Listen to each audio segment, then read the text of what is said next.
Welcome to the One Up Podcast. I am your host, El Caballo, aka Tony, here with some of my nearest and dearest. Got Pooch in the building. What up? Got Mateo in the building. Hey Tony, who are these other people on your nearest and dearest? What's going on here? What is this? I don't know. I'll fix it. And that's the end of my nearest and dearest.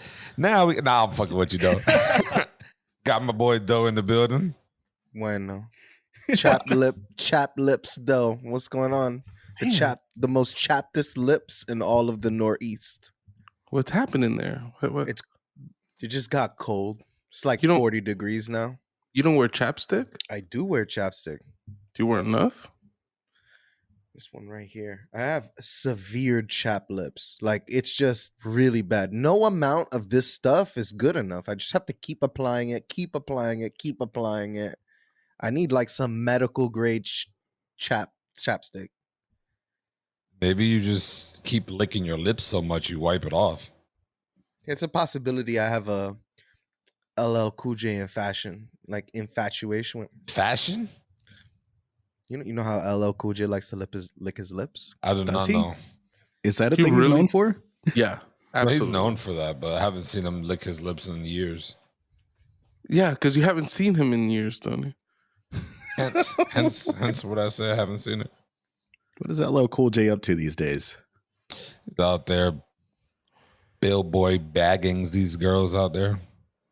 Swimming in the millions of dollars he made in the 80s and then the 90s and then that sounds pretty movies nice. In the 2000s. I think he's doing really fucking good. Was he the one in Deep Blue Sea? Yeah, he was. That dick. How was your guys' weekend, man? Pooch, anything interesting out there in the streets? You know, what's interesting is I don't have anything to say at all. Like, damn. Nothing? At all. Not even a Halloween story? Not even nothing? I don't even... okay. All right. There was one thing, right? So, a family member of mine, he's in the landscaping business. Nice. And we're walking around the neighborhood, and we're seeing all these, all these lawns. My neighborhood, notoriously terrible yards. We got these goddamn gophers or these goddamn moles, and they're fucking up the whole neighborhood. I mean, you can see it everywhere. There's holes left and fucking right. It's atrocious. It's fucking horrible. And we hit the corner, and one guy's grass is fucking immaculate. I mean, it's fucking the deepest green you could imagine, the rolling hills to infinity. It's just insane. So when this kid came out, and because he walked out and like handed some candy, I was like, I just tried to hit him with a quick compliment. I was like, yo, dude, I don't know how you're pulling this shit off. Like, you got this amazing grass kind of thing. Why the fuck did I make that comment? He takes great pride in his grass, and he like yanked me into like a 15-minute conversation. I'm like, cheers to this man, lawn maintenance. All right, cheers. I'm like, dude, we trick or treating, man. Like, I don't got time for this shit. Bucho, that shit is always a mistake because people will start conversation with you about like Bermuda grass and like all the various kinds of grass that I don't even know about because I'm still in that rental life. So I have no fucking idea. But I know my buddies that have houses, they have strong opinions about which grass is the best grass to have. I mean, it gets deep with the grass talks. It does. You want that rich people grass? That soft grass that never cuts? Gotta pay money for that. Hey, this is Mateo. Welcome to the Lawn Cast. He's using his Mexican cred, all right? It's the dad cast is what this is now.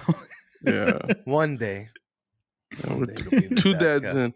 Yo, so this guy just started going on and on of different grass. He's talking about he's buying pounds of fertilizer monthly. And he's just putting mad fertilizer. I'm like, all right. I want to know how he's escaping the gopher problem.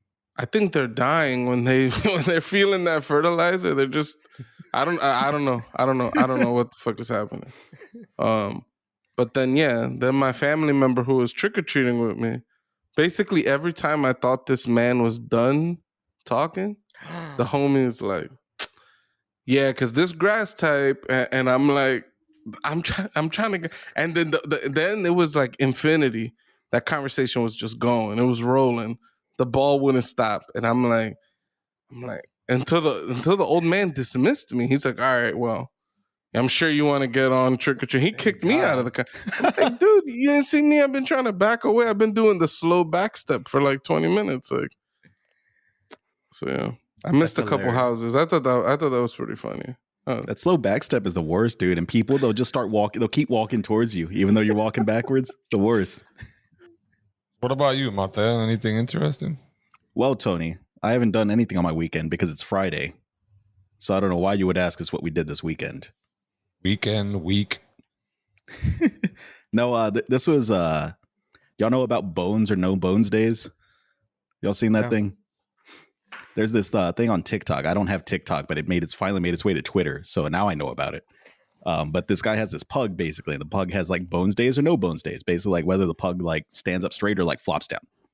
And that's the kind of day they're gonna have. Is it gonna be a day where you do shit and you're like productive, or is it a day where it's okay to be in like comfy clothes and relax and not do a lot?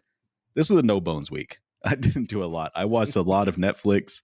I worked from my couch on my laptop. Nice. It was a no bones week. It was good. I caught up on a lot of shows. It's healthy to have a balance like that. If you can just take like some time to yourself, very important. Mm-hmm. Yeah, talking about catching up on shows, I watched The Many Saints of Newark, which is the prequel movie to The Sopranos. Let's hear it. I loved it. I thought it was great. Oh, shit. There's some weirdness with the ages and things like that. Like if you watch the show, some characters' ages aren't as large as when they go into the movie. Now they're kind of changing some things. But for the most part, it was just cool to be back in the Sopranos world again. And then they hit you with a pretty big fucking plot twist in the end, which I thought was cool. It's not even that big, but it's kind of big, you know. And then yeah, because of that, actually this week I watched the whole fucking first season of The Sopranos. So I've just been watching The Sopranos again. Does The Sopranos get better? Because I went to like episode 2, episode 3, and I wasn't feeling it. Does that mean the show's not for me? It might If actually. you like mafia stuff, you would like The Sopranos. And if you didn't like it, then it's your fault. I just can't sympathize with any of these people. So if you can't sympathize it's not a good show, I guess. I just can't get into it. I can't worry about Tony Soprano. This nigga's a bastard. She's killing everybody. I don't care that he has fucking depression. He should have depression. I should be fucking depressed. This guy's fucking murdering people. I got to where they took that guy and like walked him to that cliff, and like the second or third, they chased some guy down. That was pretty cool. Like they chased some dude down, and then they took another dude to like the edge of some fucking waterfall, and they like intimidated him. And you know, I was like, all right, this is pretty cool. But other than that, like the whole family aspect, the whole therapy aspect, wasn't really grabbing me too much.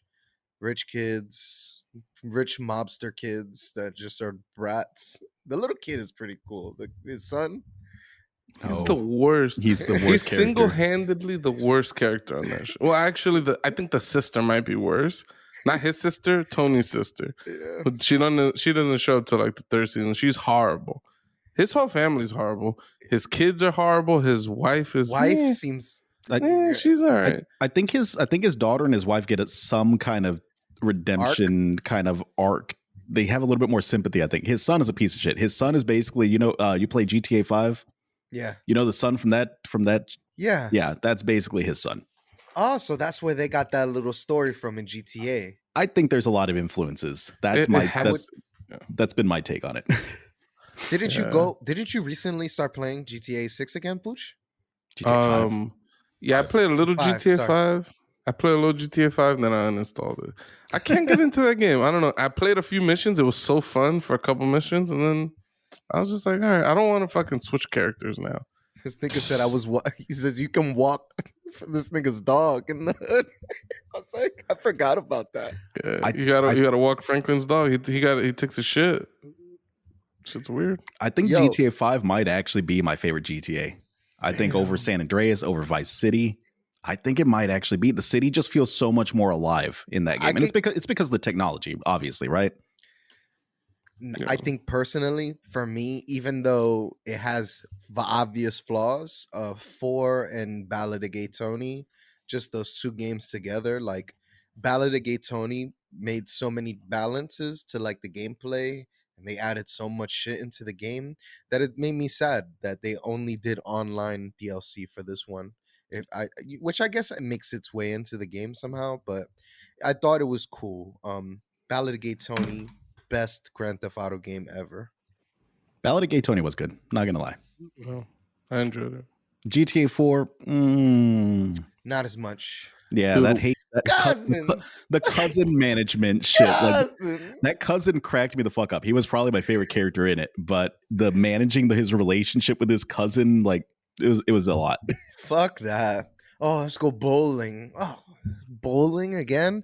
The cool thing is you could go to the comedy show, and it was one of Cat Williams' entire sets.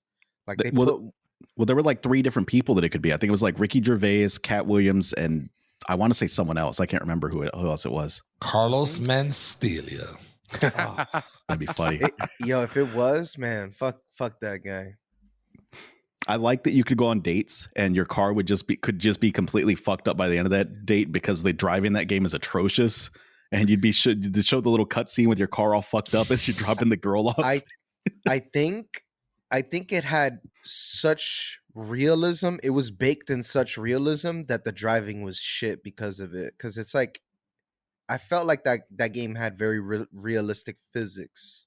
Did you guys notice how in the ghetto areas you're more likely to get hit by cars than it would be in the upper class area of the city, right? I don't know if y'all never noticed that.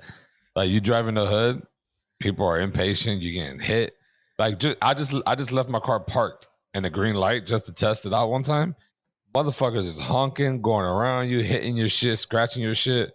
You go in the white neighborhood, all they do is just a beep, beep, beep, beep. They don't even try to go around you. I found that pretty interesting. You know what I mean? But you know what I miss? What I miss from GTA is the cops actually trying to arrest you.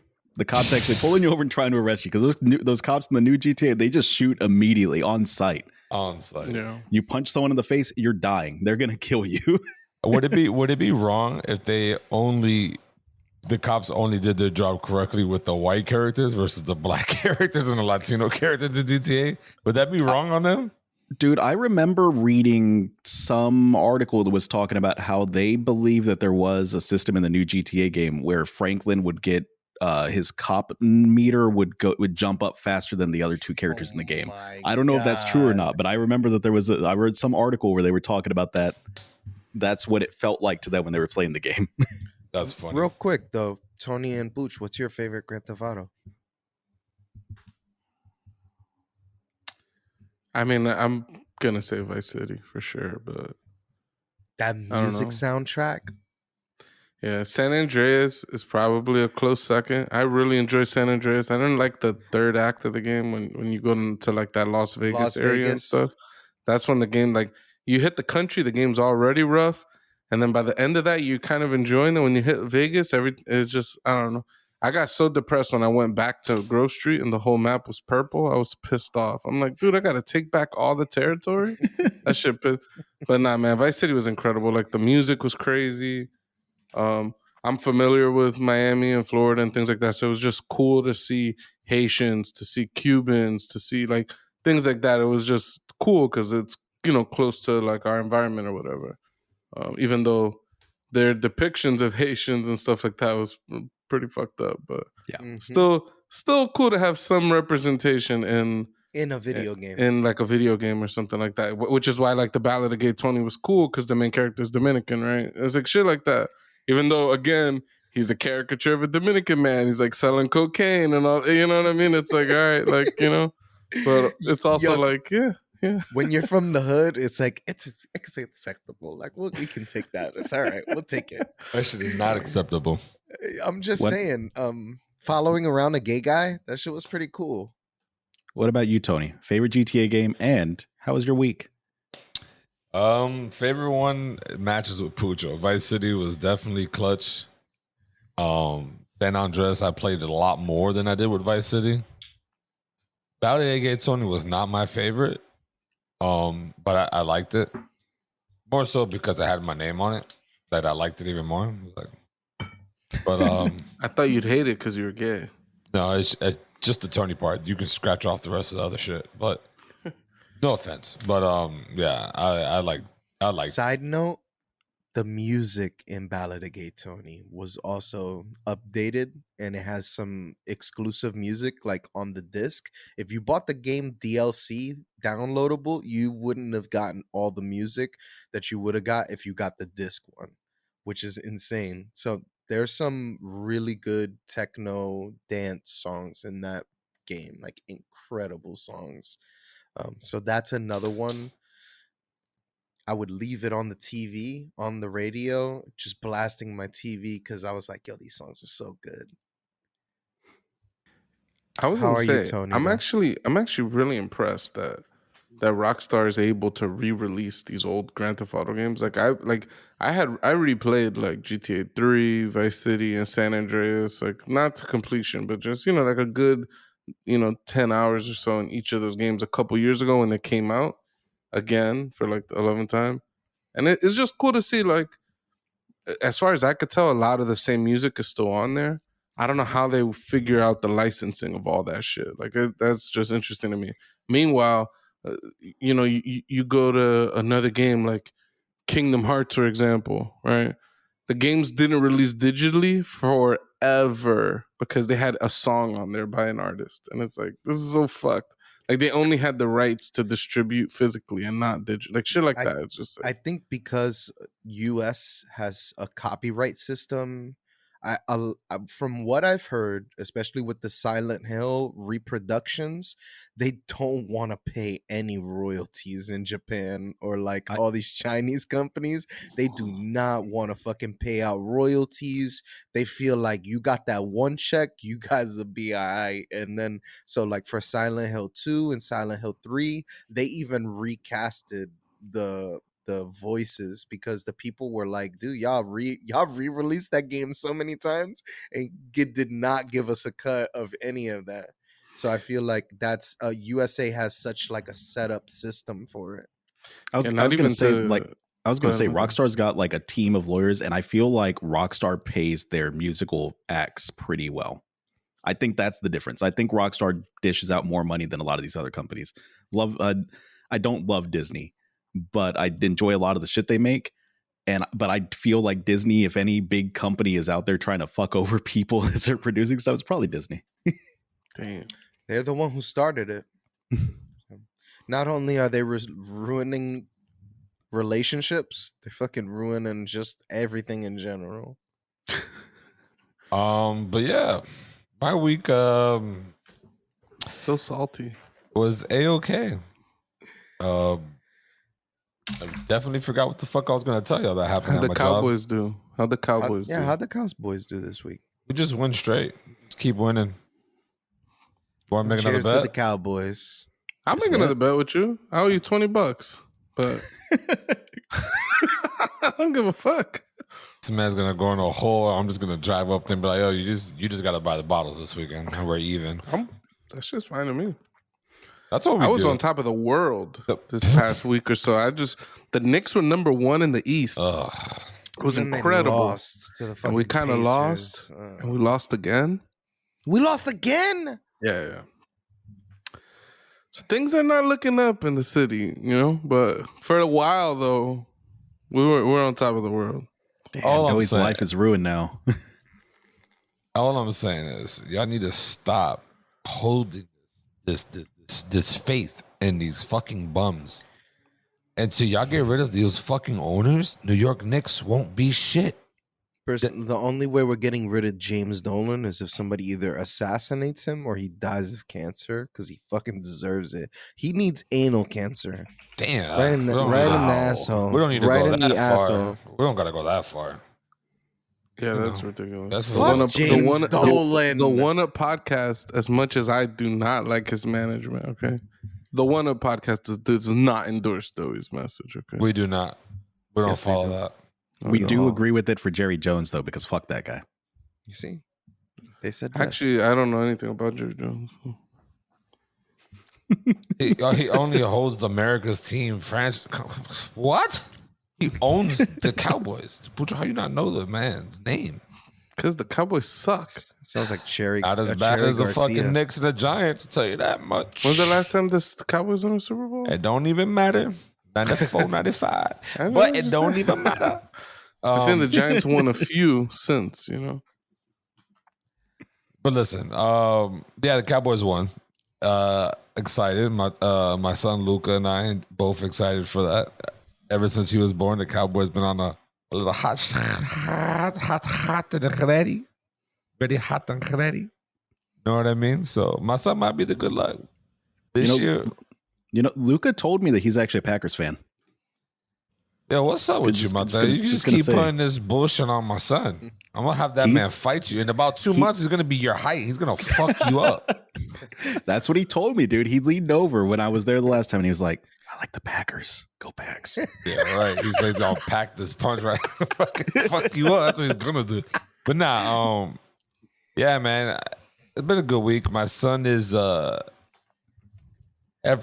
changing every fucking day. It's so wild to me that I'm missing little things that he used to do and that he kind of does do, but not really. But he's picking up other things. Like I come home and now it's like a ritual. I come home and it's an instant. Oh my God, it's Dada. Dada, where are you? Daddy, Dada's home. So it's like an instant. Like I open the door and he just flares Lights his hands up. back and lights up and just wants to, the other day I recorded him on Snapchat. He was in his walker. He was moving, bro. Yeah. Yo, that little boy is moving. Yeah, he hit that. I wish I would have recorded it as like, because there was nobody in front of me. And the next thing you know, the cart just pulls up. Then he turns and just starts coming to me. I'm like, damn, this man's getting real good with this walker. I was impressed. Yo, that boy was moving. He did a power slide. Man, Tokyo drifting out here. But nah, I couldn't believe it. I was like, yo, he dead ass pulled up on his father. Yeah, it's an awesome feeling, man. Like I literally get home some days and I'm beat. Like I'm exhausted mentally, physically. I don't want to do shit but go to sleep. But then when I see him, puts you in Super Saiyan level 2. yeah, it's like a sensu bean. He comes and gives Dada sensu bean, and it's just like That loves you. that loves you. I'll be like, oh, my son. And then I got this boost of energy until like 8 o'clock when it's time to put him to bed, and then I'm fucking putting myself to bed. But it's an amazing feeling, man. I wouldn't trade it for the world. Like just somebody that loves you for no reason, just because they love you. You know what I mean? It's so fucking crazy. It blows my mind. Like, but give it a year, he'll hit you. Yeah. So, you'll see. Get those terrible twos. You're about to come up to that soon. About to. I'm living it. She's not even two though. She is two? Older than 2. She's older than 2. Oh shit, she did turn 2 this year. Yep. So yeah, she turned 2. Damn, what a bad uncle I am. Yeah, you're a terrible uncle. And yeah, don't fuck with me. She's both the worst she's ever been and also the best she's ever been. Like right now, she's like in her, like she's getting really good with her manners. So she's now, every time she asks for stuff, she's like always trying to say please. She's saying thank you. And it's just very sweet. Like she was just looking at my wife yesterday. Like my wife was getting dressed. She was just looking at her. And then she's like, mommy's so pretty. And just stuff like that. It's just like, when your kid says something like that, it just makes you feel really good, you know? Yeah. And so it's so interesting. Like she's slowly becoming like a person. Like she's gaining a personality, you know? So yeah, that's the most amazing part. Like you could see it. Like you could see like what makes them who they are and what makes them tick, right? Like it's phenomenal. If you can have kids or if you don't want to have kids, okay, I get it. But if you can, I recommend it. I mean, fuck it. You're gonna lose sleep, but we're barely sleep now. Who gives a fuck? It's an incredible feeling to have something waiting for you, and it's just like just wants you. You know what I mean? It's amazing. I love my son. I mean, it's also pretty terrible. Like you get It's home up from and downs work, for sure. you get home from work and you're beat and you're exhausted and you're tired, and there's a diaper to change, food that has to be made, bath time, bedtime. You got to be quiet. There's all this shit that comes. You can't go out. Like that's it. I just can't leave my house after I put her down. Like I don't know. There's definitely trade-offs, right? Like I enjoy it, but I could totally understand how another person is like, I don't want to give up my freedom, you know? I mean, I got used to just waking up at 9:30, 10 o'clock on the weekends and just getting a bowl of cereal and coming to turn on the PlayStation or just doing random shits. Now it's just, all right, you good? Your diaper's changed? You're clothed? I got to feed you? All right, you ready to go with Dada to the bar? And then we out. You know what I mean? So it's like, oh, yes, Luca has been to an establishment with his dad and his uncles. He had a good time. Yeah, we took the Irishman to an Irish pub. It was fun. It might be frowned upon in public's eyes, but I don't think it's that bad. every beer joint, every like brewery in Austin, like it's pretty kid friendly. It's honestly a little annoying sometimes, and you want to go and get like a good day drunk on, and there's just kids running around screaming. It's like, come on, man! I just want you're to drink some fucking beers. up my vibe, yeah. Because that's why what's his name said, "Fuck them kids." It's just fucking. But yeah, other than that, I ain't really do much. I did watch this video though. Matter of fact, have any of you guys seen or heard anything about this Elden Ring? Yeah. Nigga, you are not gonna skip over me. I thought you went. Didn't he go? Tell me, what did I say? You said it's cold. I got chapped lips. I'm LL Cool Yeah, J. bitch, that's not no. This is the thing. This is the thing with Doughboy. Every time anyone talked, he started talking about himself in the middle of it. I feel he like I cuts know everything about Yeah, you. he cut each and every one of us off this episode, and then proceeds to try to get his own segment. All right, Wait, No, How wait, are you doing, Doughboy? wait, You and your let's- chapped fucking lips. let's all fill in for Doey. Let's give our idea of what his week is. I met Track Bike Tony again. We went to the bar. We did mad shots. Yeah, I was taking shots with my chapped lips, and I was watching all this TV. You know, I tried Squid Game. I couldn't get into it, but Inside Job, A1. You're gonna spoil what I'm gonna say. That's crazy. That's fucking crazy. Also, I went to Chipotle, and I didn't even tip this time. Yo, so I haven't tipped for months at Chipotle. Maybe 6 to 7 months I haven't tipped. Bro, today, one of the niggas I used to tip a long time ago, made me this monstrous plate of food that the niggas came out the back to talk to him. Like, it can't be. Yo, he gave me so much food. I was like, yes.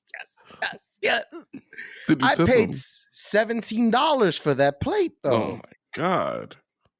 So I think I deserve it. How do you pay But niggas $17? was Did like, you tip the nigga though? nah, because they was already bitching at him. So Don't worry, I'll tip them when I get tipped next month. I'll tip them. So you don't tip unless you get tipped.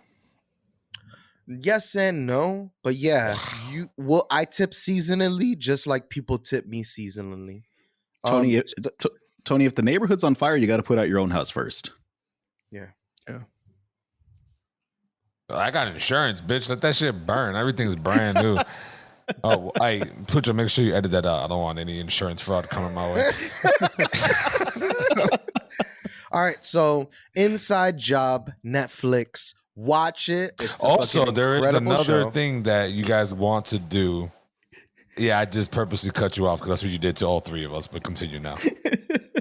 Wow. So you had nothing to say. It's 0. Wow. Inside Job, Netflix. Probably one of the most incredible TV shows on Netflix right now, next to Squid Games. The game that I couldn't watch that shit. That guy gambling away his life, his fucking daughter. He's so pathetic. I'm like, oh, I can't do this. I might have to just skip to when the games start because I can't. I can't watch somebody gamble away their life or somebody who has addictions. It's just hard for me to watch. I'm like, I think it was just not for me. just 2 episodes that kind of showed that, but then that's it. There was no more of that shit. Yeah, It's I not couldn't make it just. past the first episode because it was so unbearable to me that it was his daughter's birthday. The nigga was willing to steal from his grandmother. The nigga was willing to, or his mother, Wow. His something. mother. He wanted to gamble away the money. It was just terrible. I'm just like, oh man, this guy's so pathetic. And I mean, he did just- hit though. yeah, he hit, but for what? Nigga has the worst luck, if you ask me.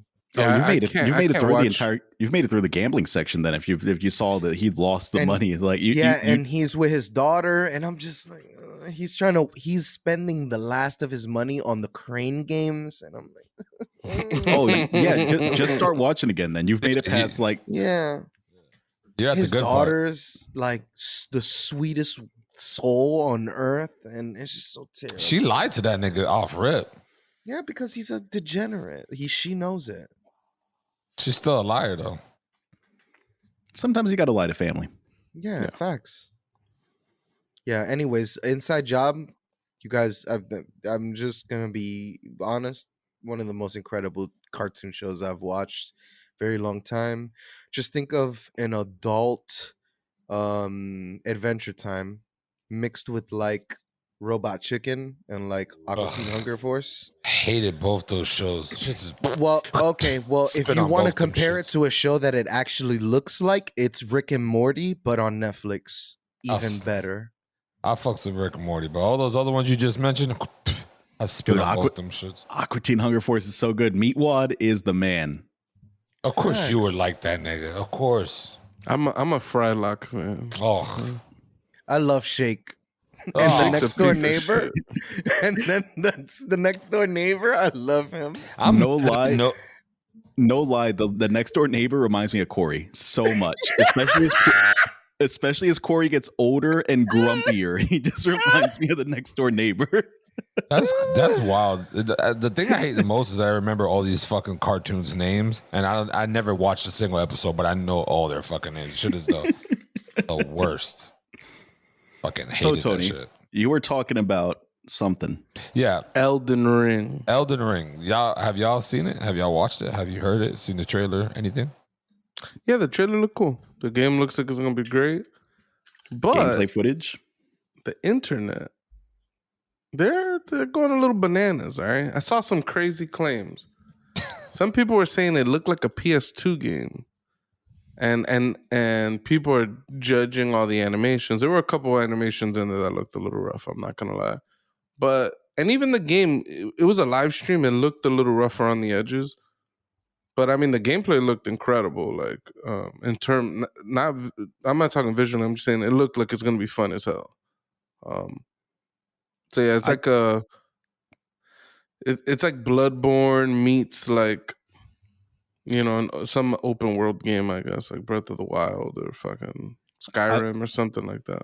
I was gonna say like the obvious comparison is Zelda. Like that's the game everyone compares something to. I saw a donkey. I swear I saw a donkey video the other day where he like did this montage of like people just comparing games to Breath of the Wild because they didn't have anything else to compare it to. But no, it looks incredible. I mean, who doesn't want to play like a Dark Souls type game? It looks a little bit easier, just based off my impressions from the trailer or from the gameplay footage. It looks a little bit easier. It looks a little bit more multiplayer focused. I think they talked about like your buddies could come in and help you fight shit. Yeah, that was nuts from what I read. They were just saying like you could form groups of any size, which doesn't make sense. There has to be a limit. So I mean, I'm interested in that, but a group of any size that should at least be like 4 or 5 people. So it'll be fun to just get a That bunch of sounds people in there. MMORPG-ish, like MMO. It's got some Yeah. vibes like that. Though you want to put it against your thumb and use your thumb as your pivot point. I got it. See, that's why you don't help him out. You let him fucking drown. I was watching him. He was failing miserably. So yeah, so what I found most interesting about this whole trailer and gameplay and all of that is really all the reactions to it. And not just specifically Elden Ring, it's just something I've been seeing over the years, like constantly, like a trailer for a game will come out or some gameplay will come out. Kind of like the Halo thing. I don't know if you guys remember Halo came like a gameplay footage of Halo came out a couple months ago. people are trying to shoot the fruits and showing how shit the game is because you couldn't shoot individual fruits and explode them or something like that, something along those lines. And there's two groups of people that come out of this, right? Really three, right? Because I feel like I'm in the middle. I'm like, would it be cool if you could shoot a bunch of fruit? Sure. Is it that serious? Nah. And just move on with your life. But really, the crazies come out, and you have the people that are like, this game is shit. This game sucks. Oh, it's 0 out of 10. Xbox can't do shit. Then it becomes like a console war thing. And then you have the other side where they're like, oh, nobody plays Halo for the fruit physics. Or they'll be like, oh, destructibility was never a Halo thing. Like they come out with like this apology where it's like, all right, the fruit stuff is kind of stupid, but it's also like, I mean, can we all acknowledge it could be kind of cool if you could do that? Like, I don't know. It feels like people are quick to give passes, and then on the other end of it, everybody's quick to just take a fat shit on a game. And I don't know. I think it's hilarious. I like those back and forth. If a game nowadays don't come out, because I mean these consoles are getting crazy graphically and storage space and all that. But if I can't be able to do certain things that should be realistic, then don't call the game like realistic, or don't put it in that title where it's like, oh, the graphics are great and amazing. Like Zelda and all that. It's amazing and it's graphically good, but it doesn't have all those, shooting fruits shit. Like, but still, like like Battlefield, for example, the hype. You already know it's the same thing as Elden Ring. A bunch of hype too. Beta was rough for Battlefield, by the way. Yeah, that shit was rough. You can't change no controller settings or anything. Rough. So basically what we're saying is on this episode of the Game Junkie Show, we're talking about immersion again. Oh, no, that's wrong. Big shout out to our buddies over the Game Junkie Show, though. Yo, Crystal, she's a cat lover. She breaks video games, apparently. She's the bug finder. Shout out to her. I love her. 100%. Here we go. Yeah. And we love Crystal around here. Cheers, Crystal. Cheers. And she's like tall as hell, apparently. Love it. Cheers. Cheers. I don't have a shot because I'm actually responsible. Damn. You're lame. No, I wish I had a shot. No, I mean the video game culture is weird like that. There doesn't ever seem to be an in between. Oftentimes, I find Booch is like the voice of in between that I'm missing on the internet, because it seems to be it's all one way or the other. A game is absolute shit or it's garbage. This is why I hate the rating system that they have in games. I love that Kotaku has stopped doing a rating system. They give game impressions, they give pros and cons. They give their little section of, you might like this game if you enjoy blah. You might dislike this game if you don't like blah. Like, I really appreciate that in their reviews. Who the fuck are them to be reviewing and giving these ratings? Like, let the people rate the games. Right? Yeah, right. Have What do you you seen mean? what Yeah, happens right. when people rate games? People review bomb. Yeah. It's terrible. It's Review, like you can't go on trust. Steam. Go to Steam. Any game that's even like mildly controversial, and the average score will be like 4. And it's people that haven't bought the game. They're just pissed off about something, and they just start giving it a bunch of zeros. I think Steam has fixed that a little bit. I don't think you can review a game unless you've actually bought it. But there is also the option to buy the game, review it, and then return it and get your refund. Like, there's ways around the system. All I'm saying is that Elden Ring shit, it looks like it could be a great game to play with friends. I can see why the graphics, some would say like, what the fuck is this? But at the same time, you got to know what game you're getting. You know what I mean? You got to know the game. Exactly. If you don't know the game, then why? You know what I mean? Like, I know what I'm getting out of Breath of Wildlands or Zelda games, or, you know what I mean? Like, I know what I'm getting out of that.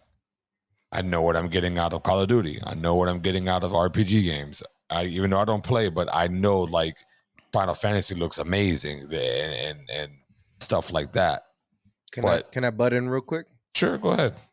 I think for me, the bar has been set so high that we kind of like, oh, this game has that, but this game doesn't have that. How could we ever compare it to like, because like in this game you could shoot all the fruit and you could shoot the branches off of trees, and I think like you've gotten to a point in gaming where the bar has been set so high that nobody's impressed anymore with anything, and they're like, so even if a game is aiming in one direction, if they aren't aiming for the realism as well, it's like, oh, the game isn't realistic. And I think realism, in my opinion, kills fun for me in specific games. If you're going for realism in your game, then fine, that's cool. Like that's, there's people there for us. People love playing Tarkov. You get flashbanged in Tarkov, you're blind for a minute and a half. Some people enjoy that, but I don't.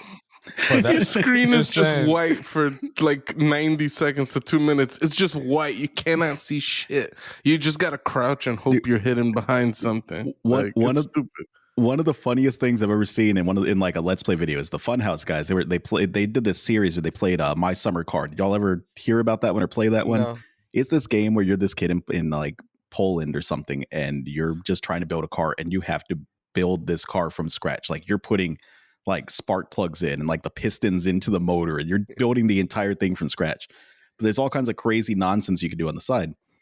One of the things you can do is you can find this bag of fireworks, and you can shoot these fireworks off into the sky. But you have to pick them up, and they were like bottle rockets, and you have to light them, and then you have to let them go so they shoot off into the sky. If you don't let go of it, it blows up in your hand, and your entire screen goes black. And you get a tiny little circle in the middle of the screen that just slowly gets bigger over like 2 minutes at a time because your vision got fucked up. The fuck? That's wild. But yeah, you're talking about simulator games and like realistic games. I think there's a little difference when it comes to the two. Like Forza and Gran Turismo, those are simulating games. How like, fun was Death Stranding? I found it fun. I actually did. The most fun. You gotta press L and R, L1, R1, L2, R2. The fun thing I had about it was building the roads for everybody. It just sucked that I literally built the whole road for my fucking server. But was it fun to trip over a rock? No, but I mean, the balancing in that game is really realistic, and I liked it. Like, there's certain aspects in games that might be a little too much, but I like it though. You know, like that's the same thing you got with Fallout. You got to eat, you got to drink water. You know, you're gonna get dehydrated and shit like that. I like stuff like that, but at the same time, I want the graphics to be fucking nice. That's all I ask for. As a consumer, I'm demanding things that I want. If I don't get it, I'm not gonna buy the game. Yeah, Tony's a graphics whore. Tony's I can't stuck in agree like, with that. Sorry. That's fine. That's why you got different taste in games. So Tony, have you ever played any of like the Stardew Valley or Terraria or any of those games like Terraria? that? Like, Yeah, I don't see. I know what I'm getting. These niggas were Terraria bitches. I couldn't get into Terraria. These suck. Niggas were some Terraria bitches. 'Cause you're lame. I'm just couldn't get into it. I like me more of an Enter the Gungeon, a Binding of Isaac, Slay the Spire, Darkest Dungeon, stuff like that. I'm not gonna lie. Enter the Gungeon grew on me after I started playing it on PC. It was the twin stick shooter stuff. I can't do it. You give me a mouse and like a WASD, I can play that shit all day. Yeah, I find it easier with the analog sticks. Maybe because I'm just used to it. I don't know. It's definitely a comfort thing. But what was I saying before I got derailed? You're saying Terraria. How you Yeah, enjoyed it? Terraria. You knew what you were getting. I knew what I was getting with Terraria. Like, you know what I mean? I'm not going into Terraria for the graphics. Battlefield, I want graphics. Call of Duty, I went in for the fun of just killing, going around and killing, like multiplayer wise. That's it. Like Call of Duty graphically it looks okay. It's not the best graphics. But, you know, Battlefield was known for graphics, destruction, all that shit. That's what we all fell in love with. And at the same time, it's just like, why am I going to pay $60, $70 for a game that I'm expecting it to look a certain way and it's not? I'm not going to. That game's trash. I'm not gonna buy it. I mean, you know what I mean? I'm just not gonna do it. I'm confused about people having complaints about the animations in Elden Ring. I'm first off, I'm assuming that the animations are going to get spruced up a little bit because we saw like an alpha build or a pre-alpha build or some shit like that, right? Yeah. But I'm surprised that people have that big an issue because like the animations look all right in those games, but there's a lot of buggy nonsense in those games. That's part of like the way that those games work. Like enemies have a certain way they attack. So you dodge to the left, or like if you're a speedrunner, you just like sidestep a little bit because you know what the hitbox is going to be. Like there's funky stuff once you start getting into the meta of the game and actually thinking about hitboxes and collisions and things like that. Like it's built into the game. It's the way that it works. Yeah, those games remind me a lot of all the Bethesda titles. That there's like a certain level of jank to those games. Like you could just do weird shit in like a Fallout game or a Skyrim game, or not a Skyrim, but like an Elder Scrolls game or whatever. And I don't know. There's just a certain level of jank. Like you're gonna be playing the game, and there's gonna be some guy walking around the town, but for some reason, his waist is gonna be in the ground, and he's gonna be walking around. That's just you're gonna have to talk to him down there. Like that's just, or how about the weird shit in Fallout New Vegas where you're talking to the guy and his head starts spinning like the fucking Exorcist and shit, and it's just like you're just having a conversation, and that's it's just like there's a level of jank to these games that make them look, I mean, unfortunately atrocious, but I don't play those games for those reasons too. Like, but I mean, I'll acknowledge that is shit. And should it be in the game? No, they should. Like, they should probably put a little more budget, figure that out, whatever the fuck they got to do. Think about it. You gotta they make Oblivion memes till this day about how people talk, and that it's just so. It's like the Evil Dead 2. It's so bad, it's good. Like it has a weird way of like encapsulating itself. No, for sure. Yeah, and for sure. And we've always had a lot of fun with the stupidity of the things that occur in those games. I'm just saying, like, it could be more polished. Like, we could acknowledge that it could be more polished. But the fact that it's a little rough around the edges sometimes is the charm of those games. Like, speaking of that shit, that Skyrim real life guy just got arrested for murder. How fucking crazy is that? Oh, dude, I heard about this guy. He's just a lame ass comedian. He's a really not good comedian. His TikTok video was actually kind of funny. His Skyrim real life one, like his series that he did, was kind of funny. But yeah, dude got arrested for murder. I think he killed his girlfriend or something. Killed his girlfriend, and I think the person who they were sleeping with. It's crazy she was stuff. cheating on him. Oh, that's terrible. But, yeah, awful. Absolutely awful. Back to the topic though. Do we think there's a reason his gaming culture always been kind of toxic, or is this a new thing? Is it because games have gotten so big and so expansive? Is it that we just expect so much more now, that because, as Joey was saying, the bar has been raised and there have been these games that have come out that it's just like, I feel so immersed in this game? Or has the culture just always been kind of toxic? Because I think back to going to like arcades and shit when I was a kid, and there were a lot of assholes in those arcades waiting to play those Street Fighter games and shit. There was guys who would just sit on Street Fighter and they just wreck people all day and make you waste your fucking money. Yeah, I had one of those guys who used to destroy me. And what was it? Not Marvel vs. Capcom. It was like X-Men versus Street Fighter or something. It's like the precursor to Marvel vs. Capcom. One of the coolest ones. That was cool. A really good one. Yeah, the dude would just stay in the laundromat destroying people. It was fucking terrible. But yeah, I actually think that gaming culture has always been incredibly toxic. And I think that the advent of the internet has kind of brought out the worst of us and made us all closer. I remember when I was a kid, there were Sega kids. They would be like, Sega does what Nintendo don't. You know what I mean? Like, that was a thing back in the 90s. Like that was a thing. Like Sega has all the extra graphics, and it had better graphics. It had a better video, like a better audio card and things like that. And it's just like, I mean, it just didn't have better games. So like, but like, there was just the big fight there, right? Like, I like Nintendo, other people like Sega, and people have always been incredibly toxic. I just think that the fact that we could share our opinions more easily makes it seem like things are way worse. But I was always a Sega guy growing up. Like that, though, like I loved the Sonic the Hedgehog series. Absolutely loved it. You got into like the crazy shit, like dude, Sega CD, that Sonic Boom intro that it had on Sega CD, that shit would get stuck in my Yeah. head still to this day. That was incredible. There's definitely the toxicity of the gaming community is ridiculous. Yeah. And I think it all started when Xbox came into an existence.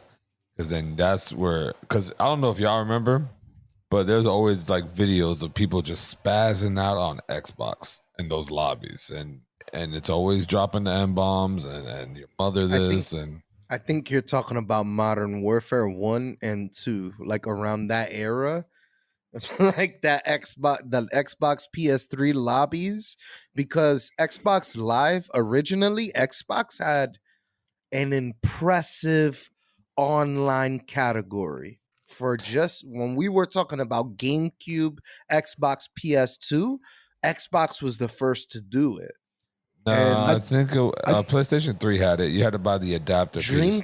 Dreamcast also had an online for like Fantasy Star Online and stuff. We're talking about like actual war games for consoles. It was Xbox. No, I it was think- definitely PlayStation 3. I think if you're trying to trace the roots of like toxicity and gaming, it's definitely the internet. Like it's when we got connected. That's when that shit started. No, but think but about even- but even- Counter Strike 1.6. But even before then, like I don't know, like Booch and I were talking about at the arcade. Those guys were toxic. Those motherfuckers just sitting there like tossing coins into the machine and just challenging people and making them waste their money. I just wanted to try to fight Shao Kahn. That's all I wanted to do. I just wanted to defeat Shao Kahn solo by myself. And you Dude, couldn't. I remember one summer I went to DR, dude, and there's this arcade, and I was like, cool, because everybody's so poor in DR. Like, I just go for a whole summer and just play no fucking video games unless I took my own consoles, right?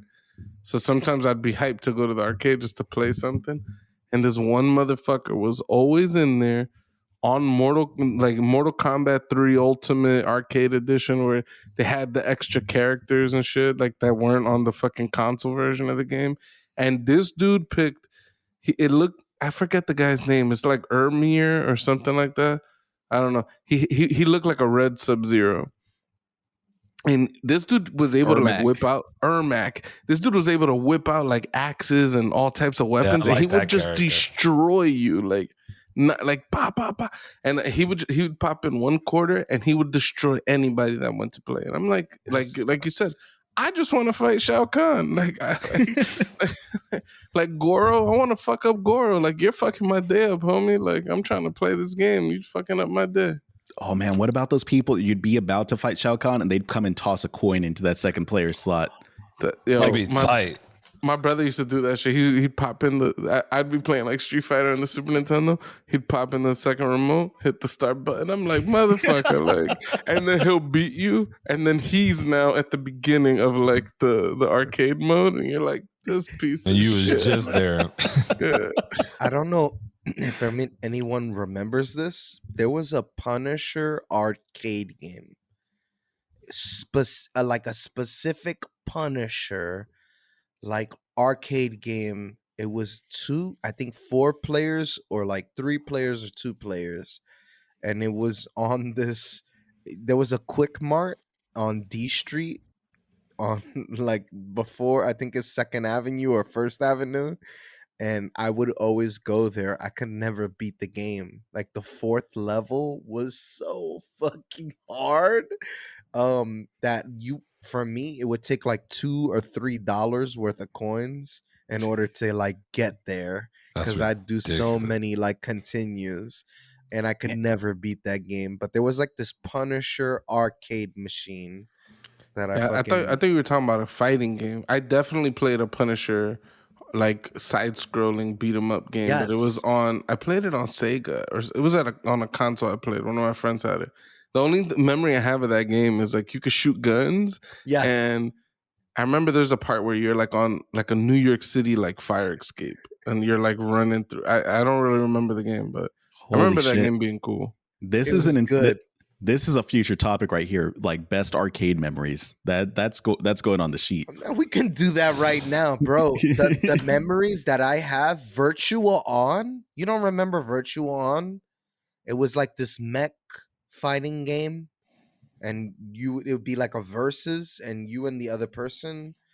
It'd be like two different separate games. I do but not on a remember that. screen. But I'll tell you this. You know what was fire? Going to the Fun Depot and putting on those 2 gloves and playing that boxing game. That shit was lit. That was fire. Yo, Yeah, that shit was like a VR game. You had to put your feet like in the stance that was there, and you'd put the gloves on, and you'd have to like dodge the punches. I don't know how it was keeping track of you. It wasn't necessarily the gloves, because like sometimes you'd hit one of these, right? Like, and it would still dodge. Like, so I don't know how that worked, but I remember thinking that shit was amazing. That game used to destroy my money because I would go straight there. Between that or fucking like House of the Dead or Time Crisis. Oh my god, Time Crisis was so fucking good. Those games would just eat my fucking quarters. This is gonna be a good future topic. I'm excited for whenever we record that one. Yeah, for real. But I do. Oh, salud. Oh. When it comes to our friendship or any friendship with your friends and stuff, the manipulations in friendships, like, you know, the passive aggressive comments, the guilt trips, you know, being charming and shit like that, are they all the same? Or is it different? It's a good question. I've had this conversation before with a good buddy of mine about whether they're a good buddy of mine named Josh, actually, friend of the pod. Joey knows him. We've had several conversations about this. Like, is manipulation built into friendships? Is there such a thing as being charming, or is that just a nice word for being manipulative? I think it might be in who you're doing it to, right? Like who you being charming to. Well, being charming is just a form of manipulation. Like that's my take on it, because like the act of charming someone is getting them to do something that they not necessarily are against doing, but it's not something that they were going to do, right? So is it a manipulation? Are there levels of manipulation that are acceptable?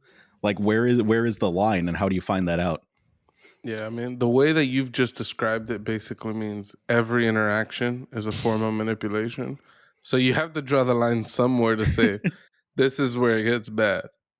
Because, like, just asking someone for a favor, like, even if there's no malintent, it's like, by the way that, you know, you're kind of saying, it's like asking someone to do something that they wouldn't have done. It's like, yo, hey, could you give me a ride? It's like, all right, I'll give you a ride. It's like I manipulated him into giving me. I don't know. It feels like being charming is definitely a form of manipulation. Mm-hmm. Like, I don't know, that it feels weird to say, because ultimately you're trying to be like polite and respectful and things like that, but you're kind of doing that to gain something, right? Yeah. I think the charming part, when it comes from a woman, there's definitely some manipulation going on there, 100%. But not from the men. From the men too, but more so from the females. I don't find a majority of women to be charming. Damn. If you ask me, I don't think a lot of women have charmed me in my lifetime. Maybe you don't know the right one yet, or you haven't ran into the right one yet? I would disagree with that statement just based on what I know about you. I think you've definitely been charmed. I think you would use a different word for it, but I think it's the same thing. I think the results are the same. You probably got charmed so much you don't even know what it is not to be charmed. He got manipulated with the pussy. and that's a form of charm. I might be looking at things in a bad view. Yeah, I think charm tends to have like a masculine association with it. Like you find men like a Prince Charming, right? But I mean, charm is basically just like you turn up the respect, and you turn up maybe the flirtatiousness, the seduction, or like things of that nature. You lick your lips. I think that's what I think that's what Tony's speaking to. Yeah. Which is like women being seductive in order to get you to do something that you wouldn't normally do. A woman only has to buy me a shot at the bar to be seductive. That's about all they have to do. That's And beast. let's go.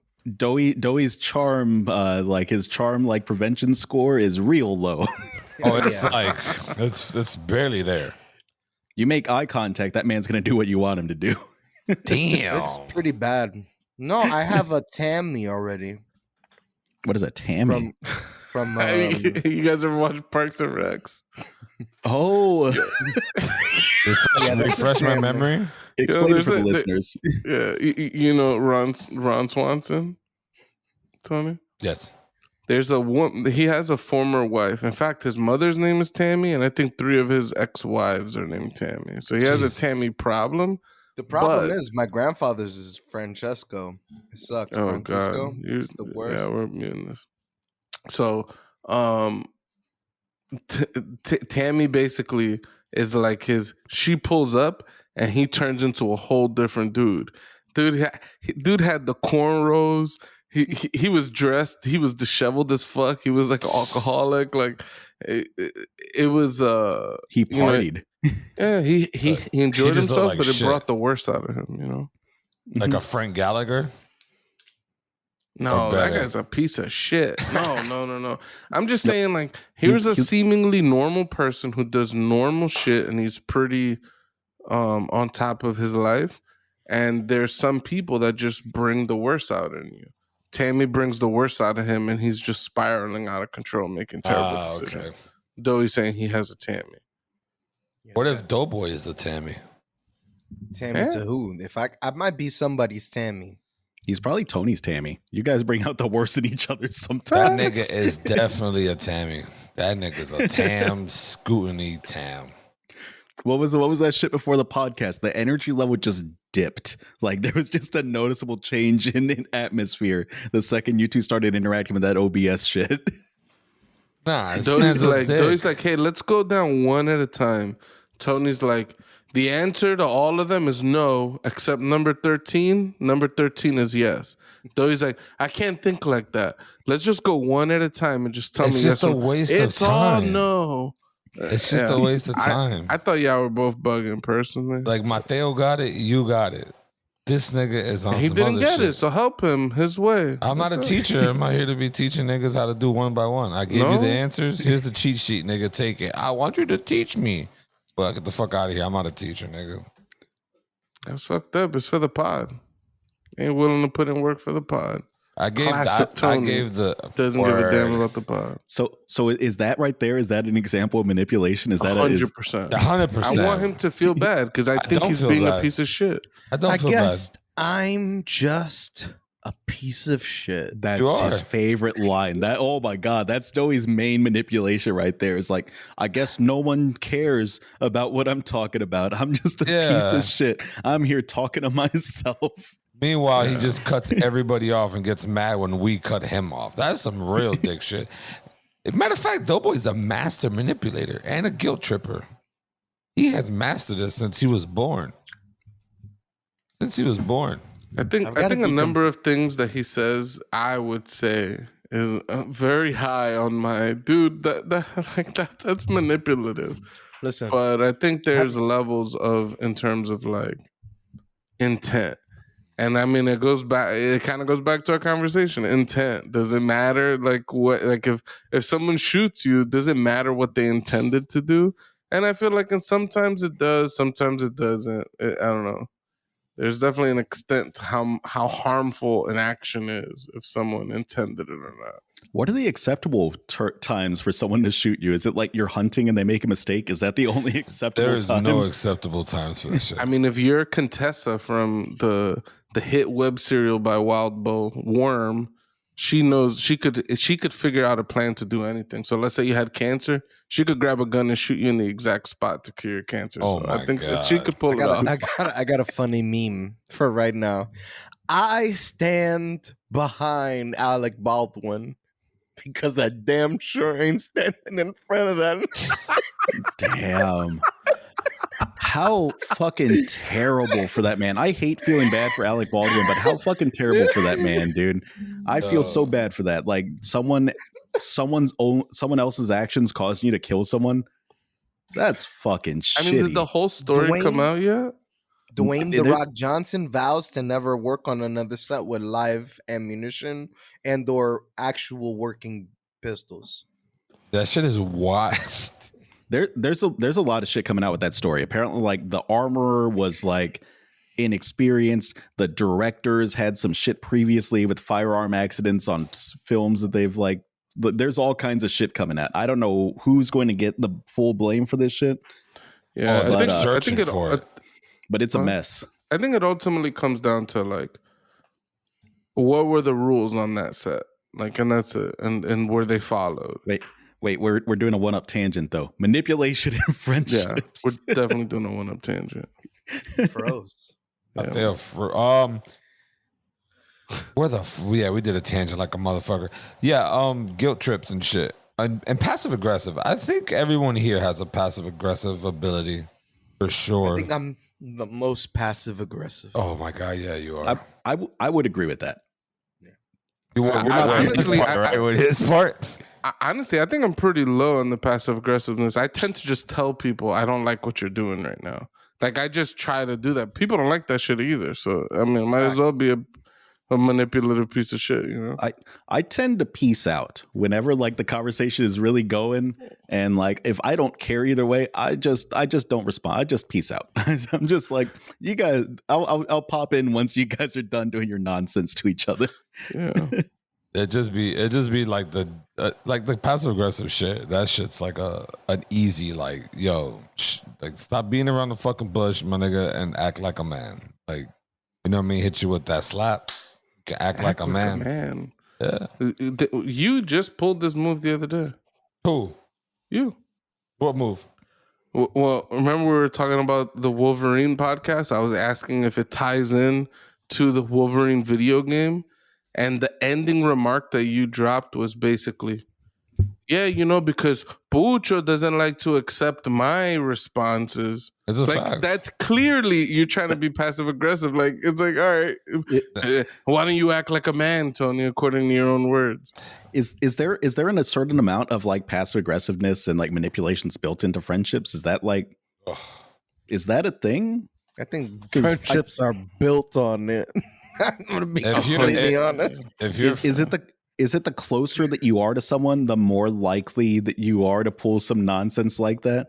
Is it our job as the person receiving this shit to call it out and be like, hey, just ask me the damn question and don't try to manipulate me into the answer you want? I'm jealous. I'm a jealous bitch. I don't like that Tony doesn't chill with me anymore. And what? Like, the what does that ultimate even mean? fucking silence. That shit was awkward. That shit was awkward for real. So, yeah, right. Is that an aspect to it though? Is jealousy in friendships also like? Are we talking about just the toxicity of friendships in general now? Absolutely, because that's what I just wanted to speak to. There's a level of things, and I find that passive aggressiveness, guilt tripping, trying to get people to do what you want, and even like Doey just said, Tony doesn't chill with me anymore. Even that, all that is super toxic. Like I tend to guilt trip Tony a lot, like in terms of like he don't be around no more, he don't play games, he don't fuck with me, blah blah blah blah blah. But at the end of the day, that is just being toxic. Like let people do what they want to do. If he don't want to fuck with people no more, just let it ride out. Here's a take for me. I would love to game with y'all more, but our only time to game is on the weekends, and my weekends tend to be pretty full. Tell them about our Dead Space 3 journey. Oh my God, what a garbage game. Who possibly designed the camera in that fucking game? Where they're like, you know what it needs to be? It needs to be on his right shoulder. It needs to be 5 feet to the right. Your guy, he should be like in the bottom left corner of the screen, and that's what you see. Can't you adjust it on the settings? I don't think you can. That's fucking terrible. That game made us feel nauseous last weekend when we played it. Is meant for consoles. That shit And is you want to know trash. what the real problem is? That Doe's a piece of shit. He made me buy this game. We played it a number of hours. I had similar complaints. I told him I was unwilling to continue playing this game. He tried to guilt trip me. Wow, we bought a game and you don't even want to play it with me. The And weakest of fucking I was guilt. just like, nah, I can't. And the other day when he told me, yeah, you know, me and Mateo played Dead Space 3, I felt so bad. I'm like, yo, you convinced him to buy Dead Space 3? You're a piece of shit. He guilt tripped me into buying it because he said he bought it and you wouldn't fuck with him in that game anymore. Wow. Do you understand why? Yes. That game is so bad. I have to admit, that game, what a fucking piece of shit. Yo, they said, let's take the Dead Space franchise, crumble it up into a ball, and throw it in the garbage. What a terrible game. None of it makes sense. And it was very noticeable my 5th time playing through the first section of the game. It's bad. The game should be buried. So getting back to the friendship stuff specifically, I don't know. I mainly think like a lot of the things that we do and the things that are normal, like it's almost like something we're taught to do with our friends. I think it's incredibly toxic. Like, is it fear that drives it? Is that what it is? Is it like Doey said? Doey said that he's a jealous friend, and I think a lot of that was joking, but I think there's a little bit of truth there, right? Absolutely. Because we do get jealous of our friends. Like that's a thing. That's a normal thing. I don't know if it's a good thing, but I think it's a normal thing. I think most people get jealous of their friends. It's like, oh, they tell you a story about, oh, well, yeah, I was kicking it with so and so last week. I was like, well, shit, I didn't get an invite. No, why? Tony and Felix were bonding over music this week, and I was like this in the corner. I was just like this in the corner. So is it a bad thing that we need to correct? And how do you go about correcting something like that? I think we need to like take a step back, right? And be like, all right, did someone wrong me? Did someone do something towards me? And in that case, no. 2 people were just enjoying music and having a conversation. Yeah. Had nothing to do with Doe. Doe had no reason to feel jealous or slighted or anything along those lines. So I feel like his behavior should be corrected in that situation. Now, so in this sentence, though, we're talking about Felix, our seducer and producer. Our seducer and producer. Him and Tony had this big, oh, look at this album. I'm just like Mac Miller faces. For the audio listeners, Doe's sitting there, pouty face, big bottom lip, arms crossed, looking extra sad. That's terrible that you feel like that. They enjoying their life. Oh, the music is so good. And I'm just... For our video listeners, this is definitely a sign that we're about to start doing our audio podcast. So y'all just sit tight. I just don't understand why you have so much hate. Damn. You see, that's manipulation. There's no hate. There is. That's not a hate. Sense of jealousy leads to hate. It's 1 and 1. Jealousy comes from love. That is not from love. Shots. That shit is that. This man got mad. Wow, this nigga just spit everything. Jealousy absolutely comes from love. That love 100%. The hate. This 100%. Man's a spiller. Oh my God, we got spillers on top of spillers out here. Our niggas need bibs. Yeah, maybe you need shots. How about that? Why don't you shut the fuck up with your no drink water sipping ass? You need a bib. Mr. Tony, I'm too much of a bitch to have the liquor that's sitting right next to me, so I'm gonna talk shit about y'all having to fuck out of here with your be a man shit. Look at that manipulation right there. Yeah, but that nigga's trying to guilt trip me. I'm hitting you with the reverse bullshit. You want to talk bullshit? I'm gonna hit you with it. But Tony, the line between love and hate is real thin. Super. Actually, it's so it's almost as thin as Doughboy's sensitivity. Almost. Just what does that even mean? It's right there. I think that love and hate like are a lot closer than people realize. I think the opposite of love is not hate. The opposite of love is apathy. And I think that I think a lot of these bad things in friendships come from a place of love. They also come from a place of hate, but the two are kind of mixed up. If it's from Doughboy, it's hate. You can't spell Doughboy's name without the letter hate in it or the word hate in it. Can't. The man's hating on me and Felix's album review that we're doing. He's hating it. I don't know why. Maybe because Pucho shot down his albums, and then he's bringing. That's what it is. That's the real Twitch right there, ladies and gentlemen. And the Twitch, that's a fucking Twitch. That's prime example of a Twitch.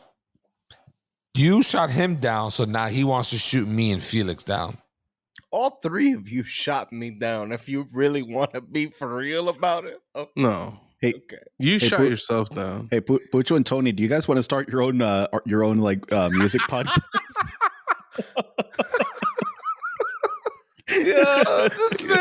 Yeah, you see how this is manipulation 101 in this motherfucker. He just walked off camera. He ain't using the bathroom. He's over there crying. So for the people, we're not talking like Twitch.tv, right? This is custom slang that only exists really in our friend group. We're basically just saying Twitch just means like a deflection. Like someone's coming to hit you with some bullshit and you're just going to go and deflect it, not back, but to someone else. Yeah. So like Tony just threw me. Go ahead. The switch is when you deflect it back to the person. The twitch is when you deflect it to someone else. Nah, that's a retwitch. You retwitch. Tony's making a brand new word. So that's a thing. Well, me and Everett came up with that. Well, because we also use switch, and the switch is when you deflect it back to the person that's giving the praha to you, right? But the twitch is when you direct it to someone else that's not even involved. These things aren't well defined. Yeah, but Twitch and switch are closely interchangeable. I think Twitch is maybe a little bit more aggressive. Like Tony just threw me under the bus. Like he had his own thing, and he's just like, it's because Pucho shot his albums down. I'm like, I have nothing to do with this. Like, why are you bringing me into your bullshit? That is a Twitch, and it's untrue. I did not. All I said was that the Mac Miller album sounded a little bit like mumble rap. That was my only remark about the album. I don't understand how that constitutes a shoot down or shot down or. That's how Doughboy took it. I mean, it is how he took it. I don't understand it. And for the listeners and the viewers out there, me and Pucho are master twitchers. Like Pucho will twitch it up, and I'll go and slam dunk that twitch real quick on Doughboy. I don't know what it is. There's me and Pucho find like a little happiness of just doing these conversations that we'll have with each other, and some way somehow flipping it on Doe, and then this man is just confused and lost. And shots, by the way, shots. I'm just gonna say I don't agree with all of the Pucho slander that I hear in our little friend group here. Like calling Pucho a stickler or saying that he argues semantics all the time. I don't agree with this slander. I think that Pucho just wants language to be used correctly. Fuck out of here! We call this man mathematical pooch. Also, this is why the bottom part of the podcast is the strongest part of the podcast. We stand united. Yeah, that's a fact. We're the foundation. We keep this shit up. Y'all niggas better stand united. Y'all niggas fall apart. That's it, nigga. This whole shit collapse. All I'm saying is we're the offensive linemen, man. We got to be the same height. We got to keep those defenders off, y'all. The why are you saying heroes though? Give them the credit though. Why are you saying though? You see how you just? Can I ask you guys, how do you feel about the dad hat? What is the dad hat? Is that with the curve? I always rocked the curve back in high school. That's the dad hat. I think there's certain styles of hats though. Like you're not like, is that like a snapback or is that like a fitted Snapback? You can't have a snapbacks fitted. Let me see the sides. Let me see the sides. Put your headphones off a little bit. Yeah, that's that one. Dad hat. Yeah, that's a Velcro strap. That hat. It's not just the curve though. It's also the cut of the hat. Like you'll know if your ears are sitting in the hat, you're wearing like a ghetto bastard hat, for lack of a better term. The hats I love. I got a whole closet full of them. It's what we grew up wearing. It's what Doey always wears, right? But I don't know. The dad hat's coming on. Sometimes you want to just put on that hat that's made to just keep the sun out of your eye. Yo, facts. That shit, Yeah. I I've love never that hats. worn a hat with this much of a bend on the brim. I This is love my those first hats. one. I Nah, love them. Snapbacks you bend all day. Fitteds, don't bend that shit. Just I bend just rock it. fitteds. I bend fitteds. I think a slight bend. I think there's some percentage of bend that's acceptable, but you're Not not this you're not doing that much. full bend. No. You're not getting this from a fitted. No, Yeah, you do. Absolutely. Growing up, we play baseball. We cop fitteds to play baseball and shit. Like the trick is, and it's not the trick, it's the fuck up that we've been making forever. We buy our hats too big. You think you wear a 5 and 5/8? You fucking don't. You probably wear like a 5 and 1/8 tight. Just pull, and then you hit the bend, and your ears don't go in. Yeah, I that's used how to those rock hats. an 8, the biggest hat size there was. Hey, word, I'm bugging. I'm talking 5 and no, it's 7 and 5/8. It's Yeah. That's the 7 number and I'm thinking. 5/8. I got a big fat head and a 5 head. Like I wear a big fitted whenever I wear a fitted. Sure, I'm just saying. All my fitteds come from New York too. I think every fitted that I've ever owned, except for like one, has been purchased at Doey's little bodega he likes in New York. I'm just saying, dude. I knew some straight up peanut head looking motherfuckers copping size 8 hats. Those are fucking massive. Like they got it looks gaps everywhere. So You could put like 2 fingers in. So final thoughts. Do we need to consciously make efforts to be less manipulative, or is that the way friendship works? kind of works, but I think some of it can be lessened. Yeah, I definitely think it's both. I think we're definitely conditioned to manipulate our peers, but I also think that we need to check ourselves because the constant there's a balance, right? And this is the real problem, is that we're taught so much to be not confrontational, right? I think that's the main issue, is that we don't like to just say it how it is. Even Tony loves to be like, I just say it like it is, but he don't. When you ask him a direct question, you get the runaround. You don't There's a get deflection. the answer.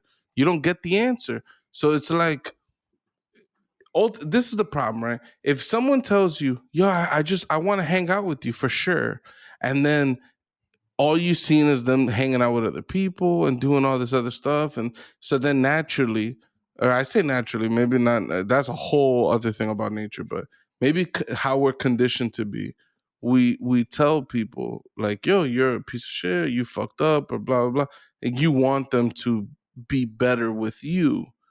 But it's like, maybe y'all just not friends, and maybe somebody just needs to cut it off. Maybe somebody just needs to say like, yo, I loved you when we were younger, and we still cool now, but like we're not like friends that are gonna be hanging out. Yo, dope. And maybe that'll just stop all the bullshit, you know? I loved you when we were younger, bro, but I think it's time to cut the umbilical cord and go our own way. The umbilical cord? Yeah, he's been attached to me ever since 6th grade. Where does that umbilical cord connect at onto? Is it belly button to belly button, or Cock to cock?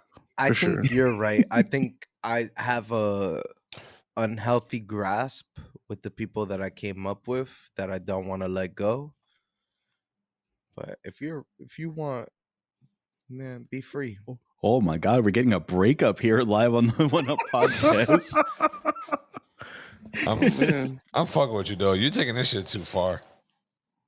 Okay. It's healthy. Sometimes it's healthy to have a little Take a break. shot with me, bitch. I read a book, Concrete Jungle. Nah, I didn't like it too much. Yeah. No. These shots are going down rough tonight, boys.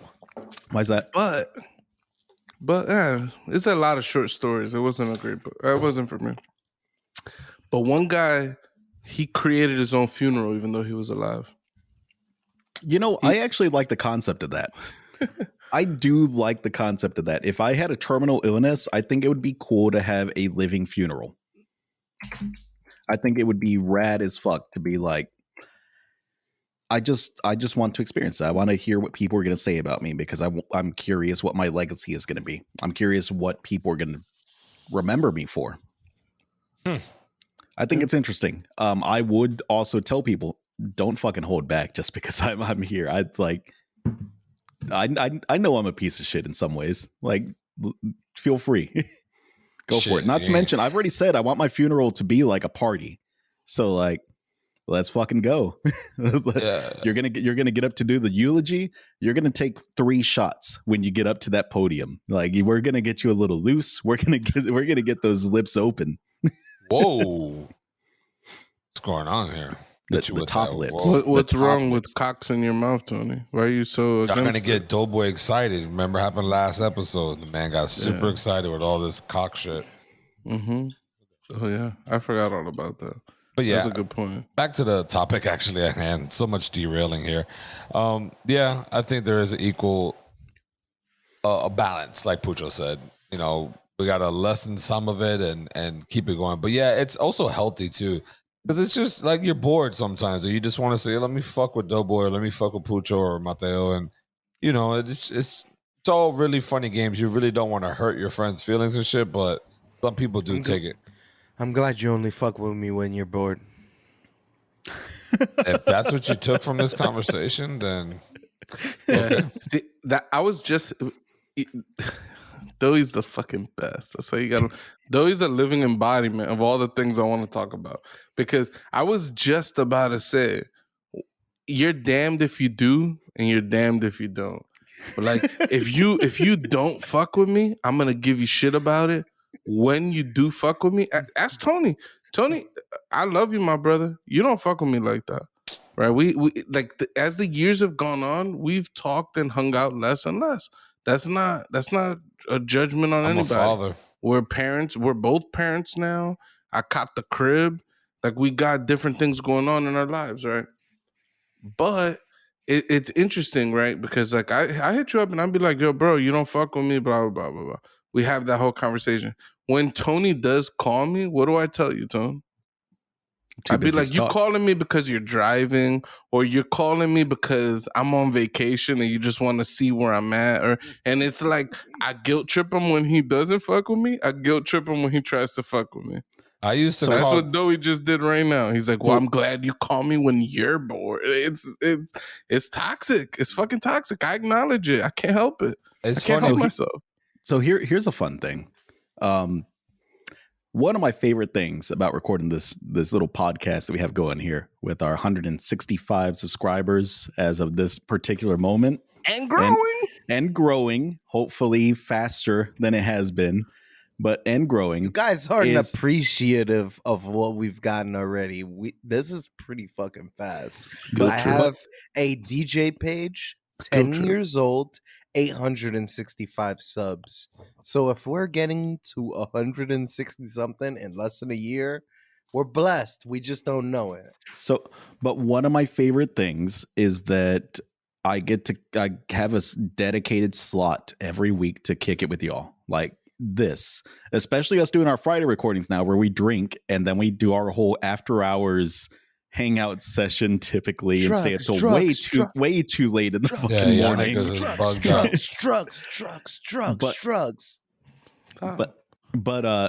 But it's good stuff. I appreciate this. I mean I talk with y'all more than I talk to my buddies here in Austin, honestly, these days, because as y'all said, like, life moves on. We get busy. There's a lot of growing that happens. There's a lot of other plans that happen. So this is nice. This is one of my favorite things. This is one of the highlights of my week, is recording this with y'all.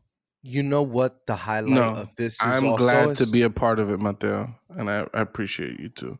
Facts. All right, that's it. Sorry, I didn't want you to just go off the fucking rails like we always do. I'm sorry we don't play games more often. We can try to fix that, but I can't make any promises because fucking weekends get busy, and Doey can't play on weeknights because I'm not staying up till fucking midnight to play games with Doey. Yeah, neither am I. Shit. You hate Blizzard, so you don't play Overwatch with me no more. It's okay.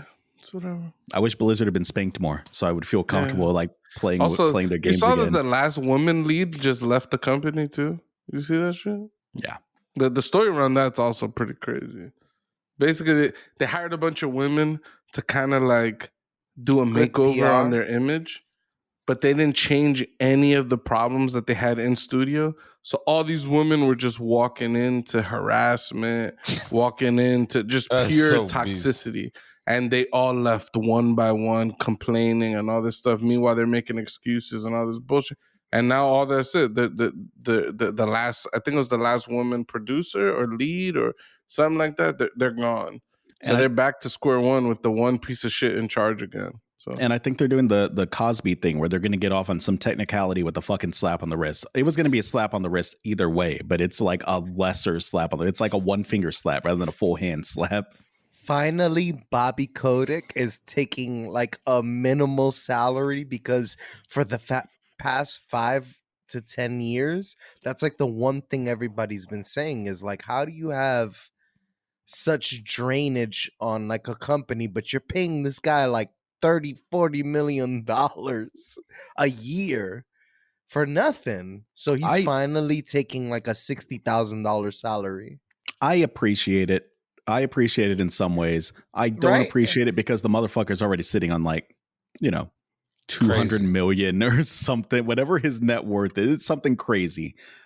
So like it means a little bit less at this point. If you average out his pay, it's still several millions that he's making every year. So what does it matter? But Tony, get us into that next topic. Been trying. Y'all derailments is insane. Since we're all drinking, let's take a quick shot. I don't think it's insane.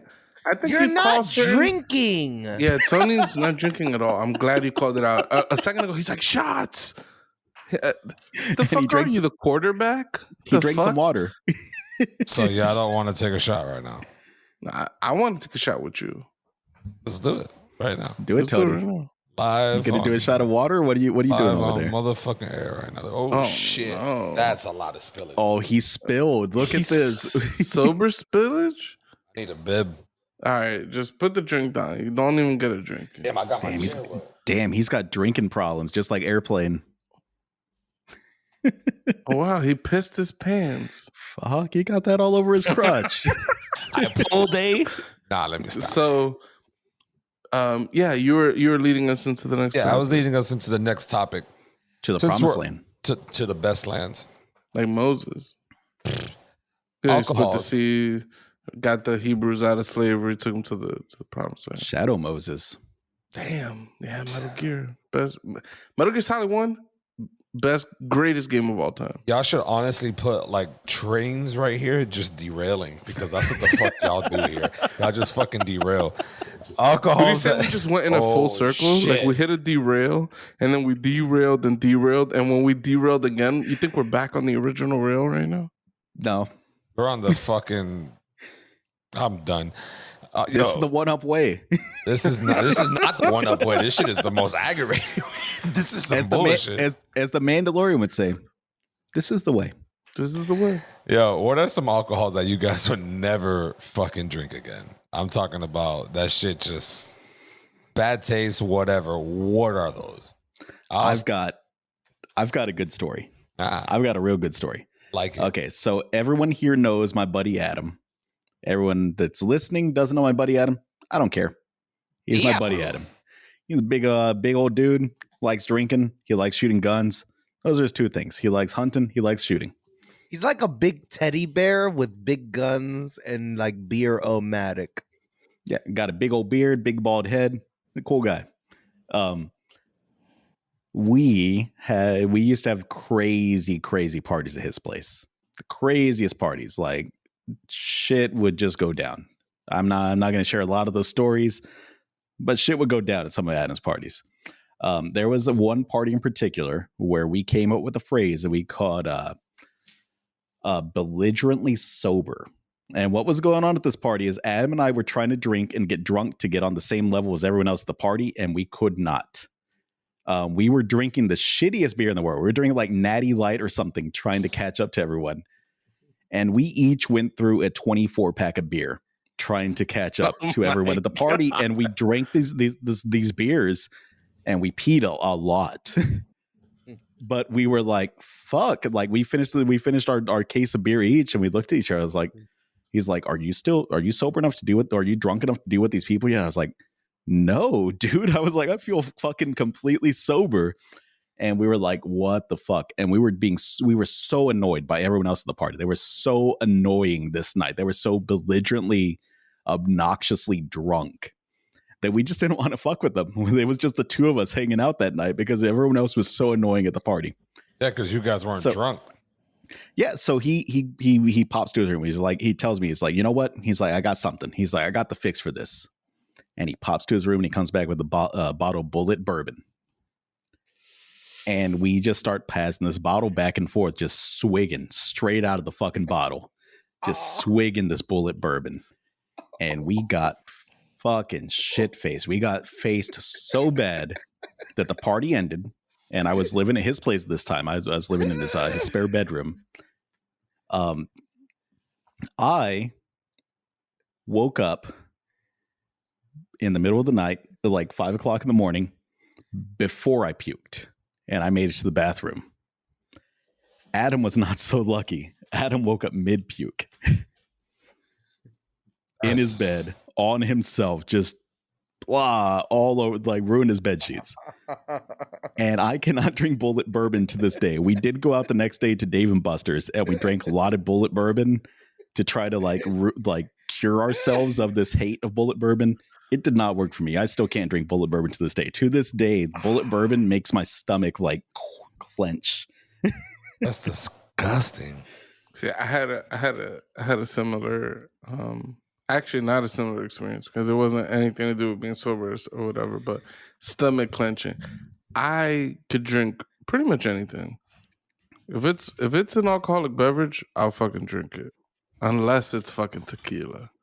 I'm just not a tequila man. I find that shit disgusting. Like if I don't do the whole lime after a tequila, I swear my throat like locks. Like it's like, don't let it in. Don't do it.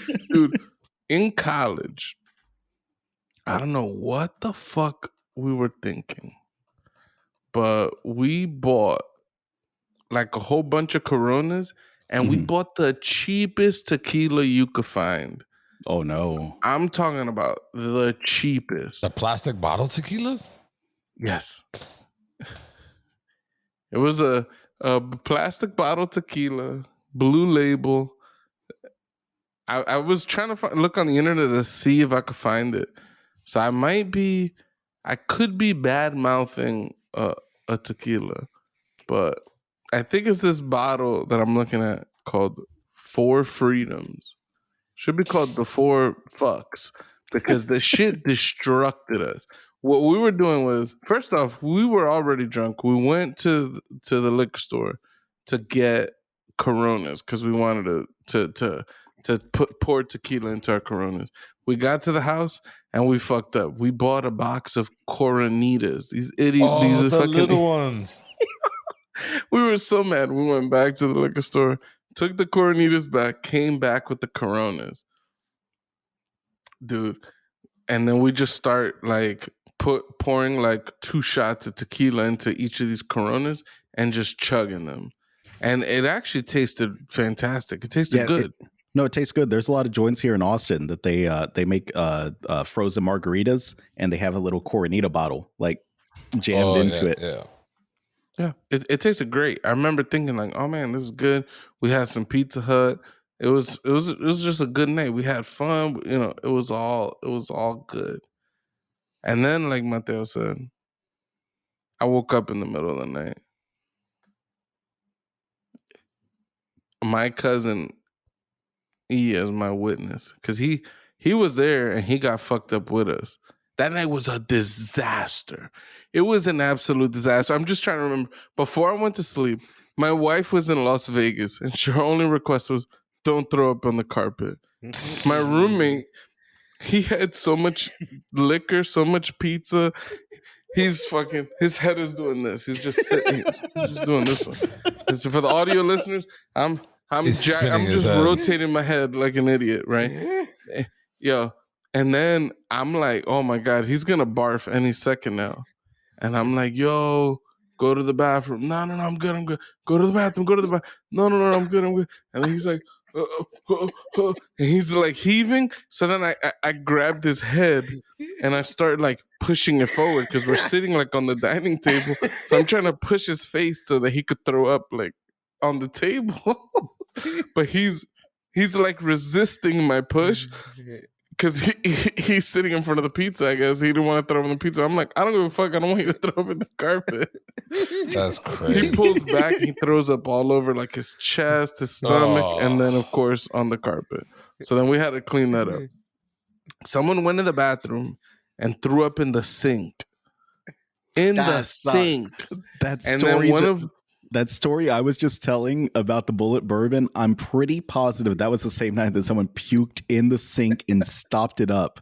And What the another f- buddy Yeah. of ours was the hero that night because he got the plunger and he plunged that down the sink. oh, That's man. disgusting. So Yo, it's pretty. fucking the plumbing up. Yeah. But yeah, he It's- was the hero. It's pretty similar, just way grosser. So one of my roommates, right after the other dude threw up in the sink and just clogged the whole sink, he went just straight serial killer mode. This dude had a hoodie on, so he had on long sleeves, and he just plunged his hands into like 4 inches of vomit, and he was just like jamming the chunks into the fucking like drain. It was disgusting. No. He unclogged it. Yo, so then True this heroes bathroom- are unnamed. this bathroom was just like, it was like there was throw up all over it.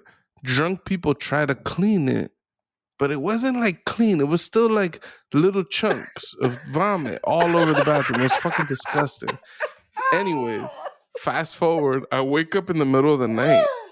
Like I'm like, yo, I made it. I went to sleep. Everything's good. I wake up in the middle of the night and I'm like, holy shit, I'm gonna barf. So I run to the bathroom to go and throw up.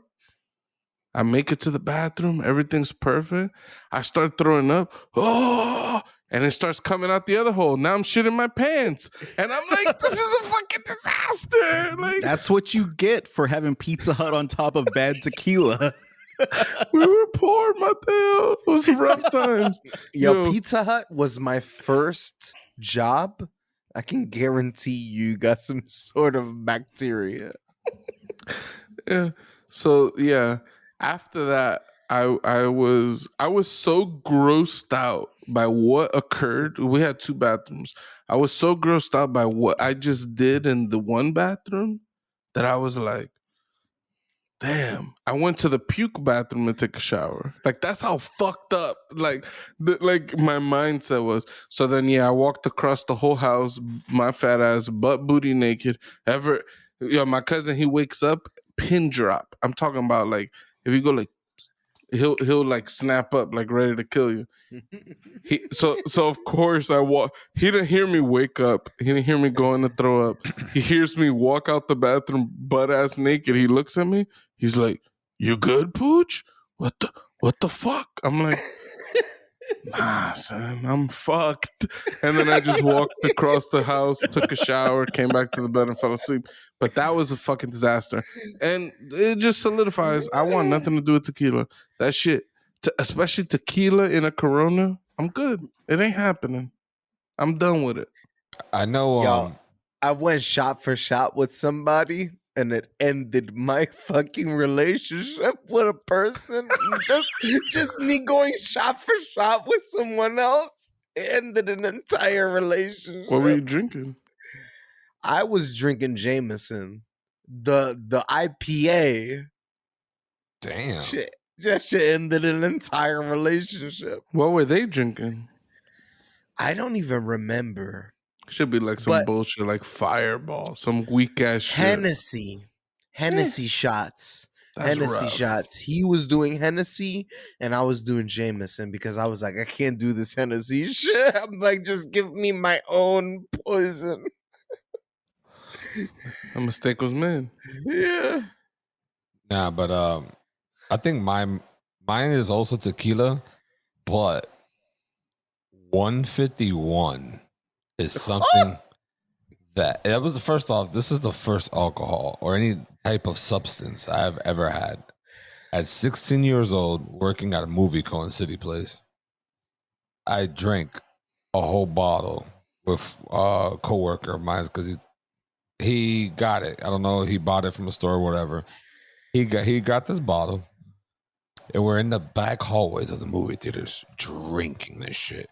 We get a large cup of Coke with mad 151, right?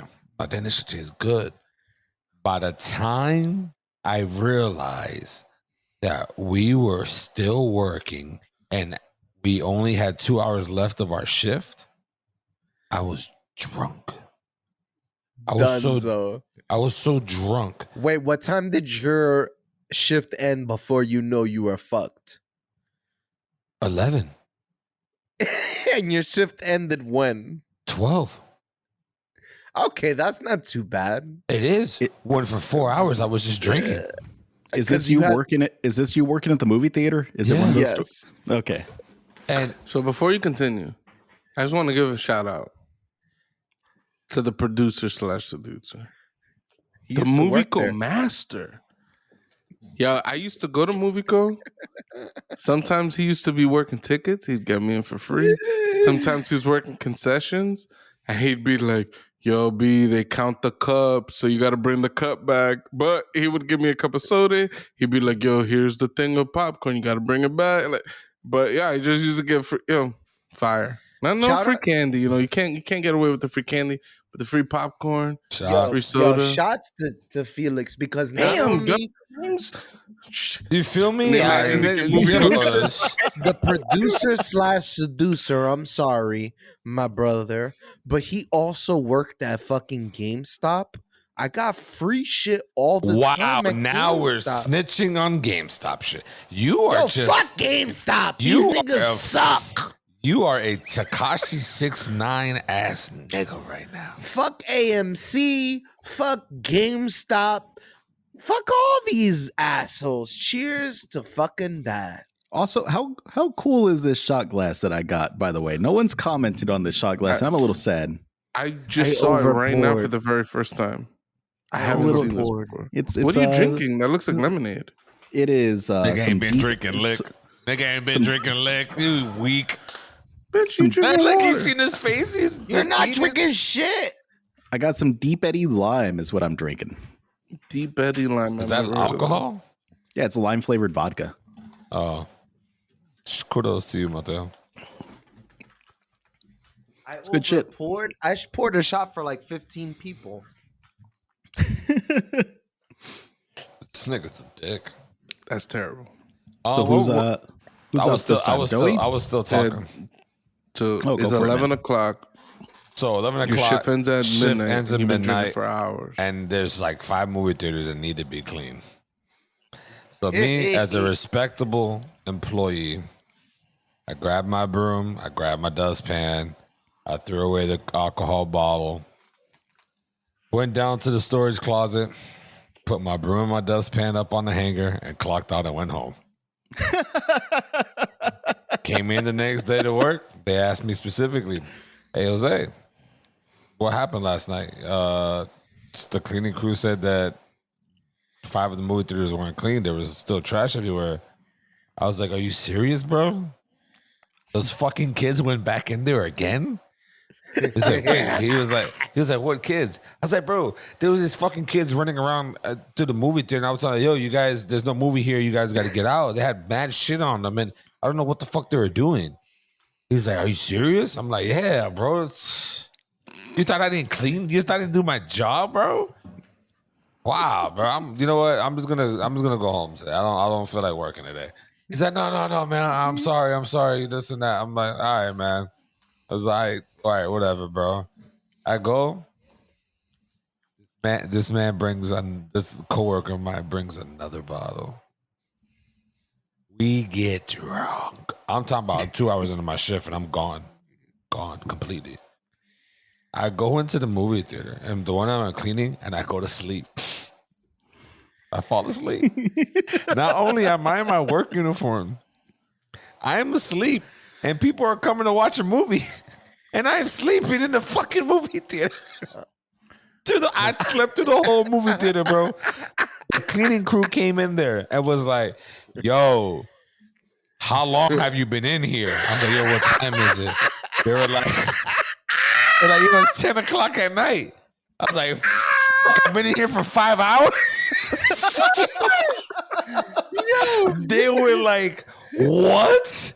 I was like, "Yo, chill, don't say nothing." Yo, Tony, you're the working class hero we need. yo, that was me working overnight for it's sure. the worst, bro. You gotta post After- this story on anti-work on Yo. Reddit. Yo, that subreddit is popping right now. I Everybody's pissed off at I work. worked the overnight for 5 years. I could say because I don't even work there anymore. And anyone who's listening to this who works an overnight, quit now. Find some other form of work to get this shit over with, nigga. You don't need this. This is not the type of work that suits people like me. But yeah, I work 11 to 7. I would sleep from 1 a.m. to about 6 a.m. Just knock the fuck out and just doze. And whoever needed my help, I would like barely wake up. There would be a part of my dream. I'm like, damn, did I do anything last night? Or was that dream that I was thinking about? Was that somebody who needed my help and I opened the door for them and shit? But I couldn't tell what was and what wasn't. I couldn't deal with it. Shout out to the people who are awake during the night times. Those people are needed, but not me. That's crazy. No alcohol was involved though. No, I just fell asleep during the job. My only alcohol story is Absolute Mandarin vodka. For the first time in my life, around the Warcraft, before World of Warcraft came out, there was like actual strategy games. So we were playing this game. My boy was like, "You want to take a shot?" And I'm like, "What's a shot?" Started taking shots. Absolute Mandarin. And I could never touch Mandarin alcohol the same way ever again. That's funny. Absolute Mandarin for me. Anything that's citrusy. But now I love citrusy IPA. Like that shit, Blood Orange IPA. Damn. I don't know. It's crazy how that shit goes back around. Like when I can't drink any flavored alcohols. Like one time, me and my friend, we drank so much of like this fucking Bacardi raspberry. Smirnoff has a specific hate in my heart. Vodka. All right, so I gotta. Is it Bacardi Raz? It might have been. That raspberry was nasty, dog. I I don't know what you're talking Fucking about. with Tony, yo. One time Tony's like, "Yo, you want to know what's the mix?" What the fuck he told me?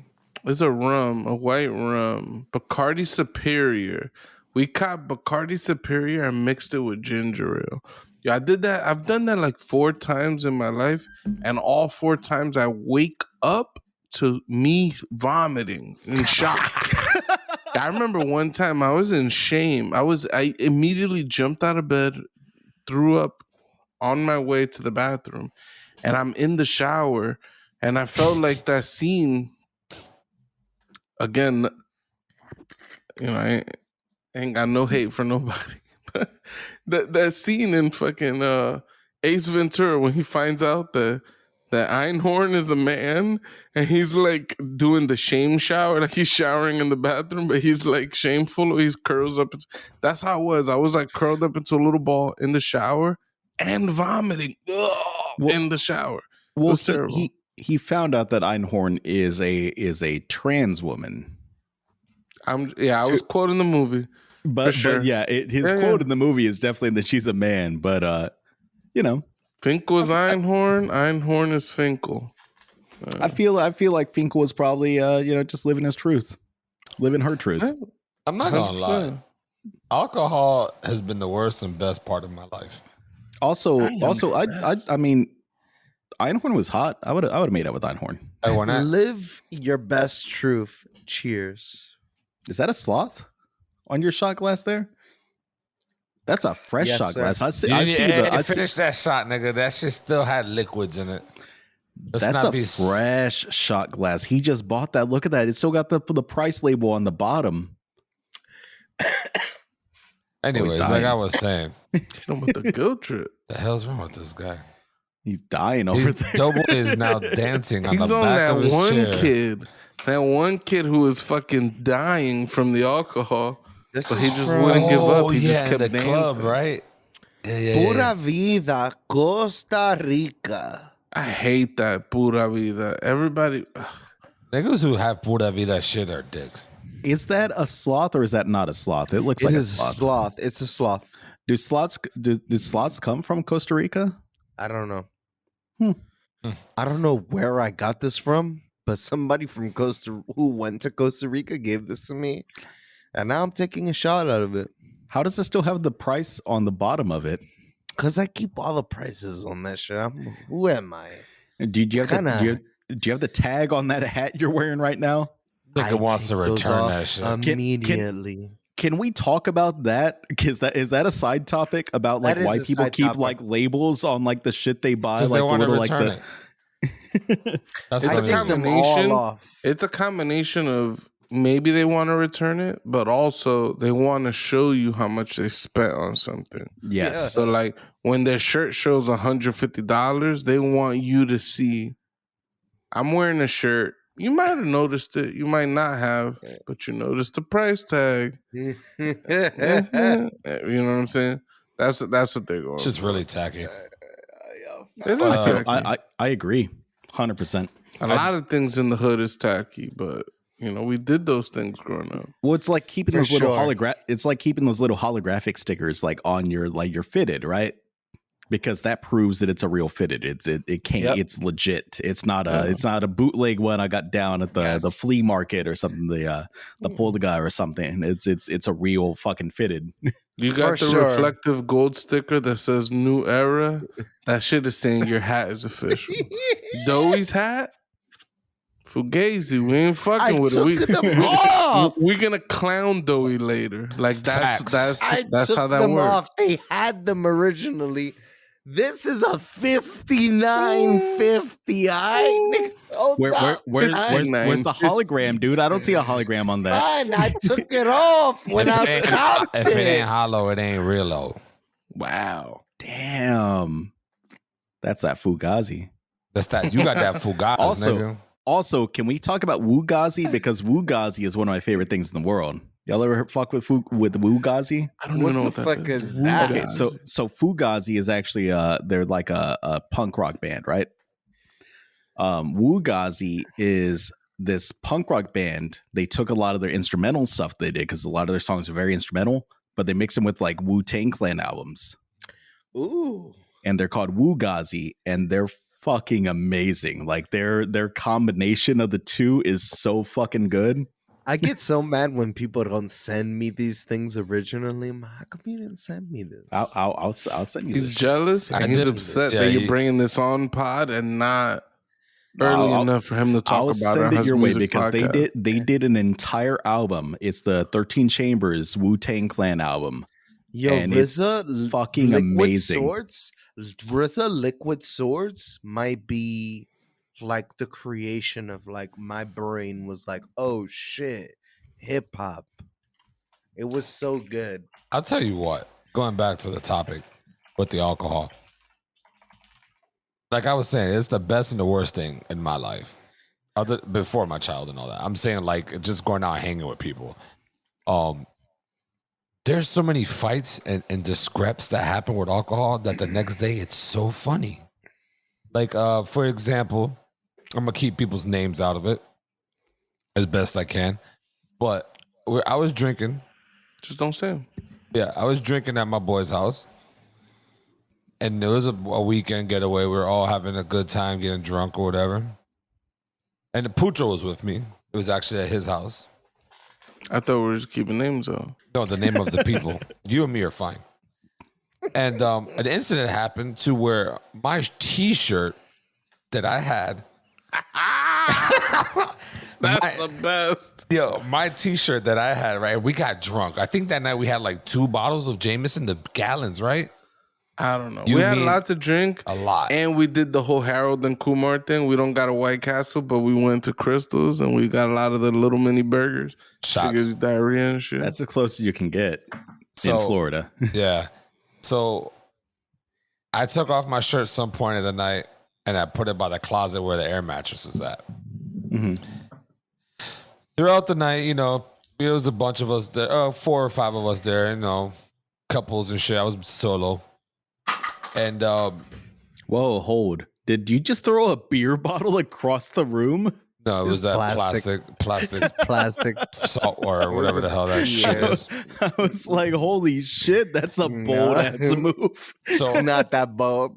so I'm everybody upset I goes missed to it. everybody goes to their section of the house, right? Cheers. And the couples, you know, they start doing the couple thing. My shirt's by my bed spot, you know, there's a couple over there doing couple things. About 3 or 4 a.m., I tell Pucho, yo, my nigga, there's cum on my black tee. He's like, cum? The fuck? I'm like, yo, go over there and look at it, my nigga. This nigga nutted on my shirt.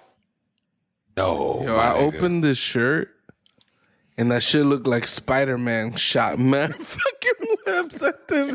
Yo, it was like mad cum shots. everywhere, right? Everywhere. Shit I'm was so fucking tight. ridiculous. Pucho's like looking at it like there's no fucking way. Hence, the person that I'm accusing of comes in the room and Pucho starts going and asking him questions like, yo, what were you doing? He's like, what? Yo, did you come over Caballo's shirt right now? Like, and this person said, what the fuck do I look like, nigga? What I look like nothing, and I nutted my woman, nigga, now no fucking shirt, nigga. And Pucho's like, look at the shirt. This looks like cum. And you was over there, and the shirt was over there. So what happened? And yo, Pucho, it was so ridiculous, right? That we retraced our steps from the beginning. Yo, he almost thought that he was like, yo, maybe I came into his shirt. Like, he was almost accepting that shit. Yeah, because of how. But I picture Pucho with like the Sherlock Holmes hat on, and he pulls out a pipe from his pocket. He's over there puffing on this pipe. He pulls on a little sports coat, and he's investigating. and it's Like, funny. the fucketh happeneth in the closet near the shirteth. He goes into that slow mo like the movie, just recreating the scene in his head. Bro, it's funny too because we were talking about this over in a span of like 5 hours. We'll stop talking about it, eat, do something, take some more shots, and then Pucho will be like, yo, but why would you nut in this man's shirt? And then they'll come right back up and be like, yo, fuck you and fuck Tony. I ain't da-da-da-da-da. And I'm like, yo, my nigga, you nutted in my shirt. I don't got no fucking shirts. I'm fucking tight at this point now because he's denying that he nutted in my shirt. And then now, you know, the significant others come in the room and, you know, we try to keep it because they don't need to know what we're arguing about. And what happens? This man, Pucho, says, wait a minute. Let's retrace the steps. Tony, what were you doing before you took off your shirt?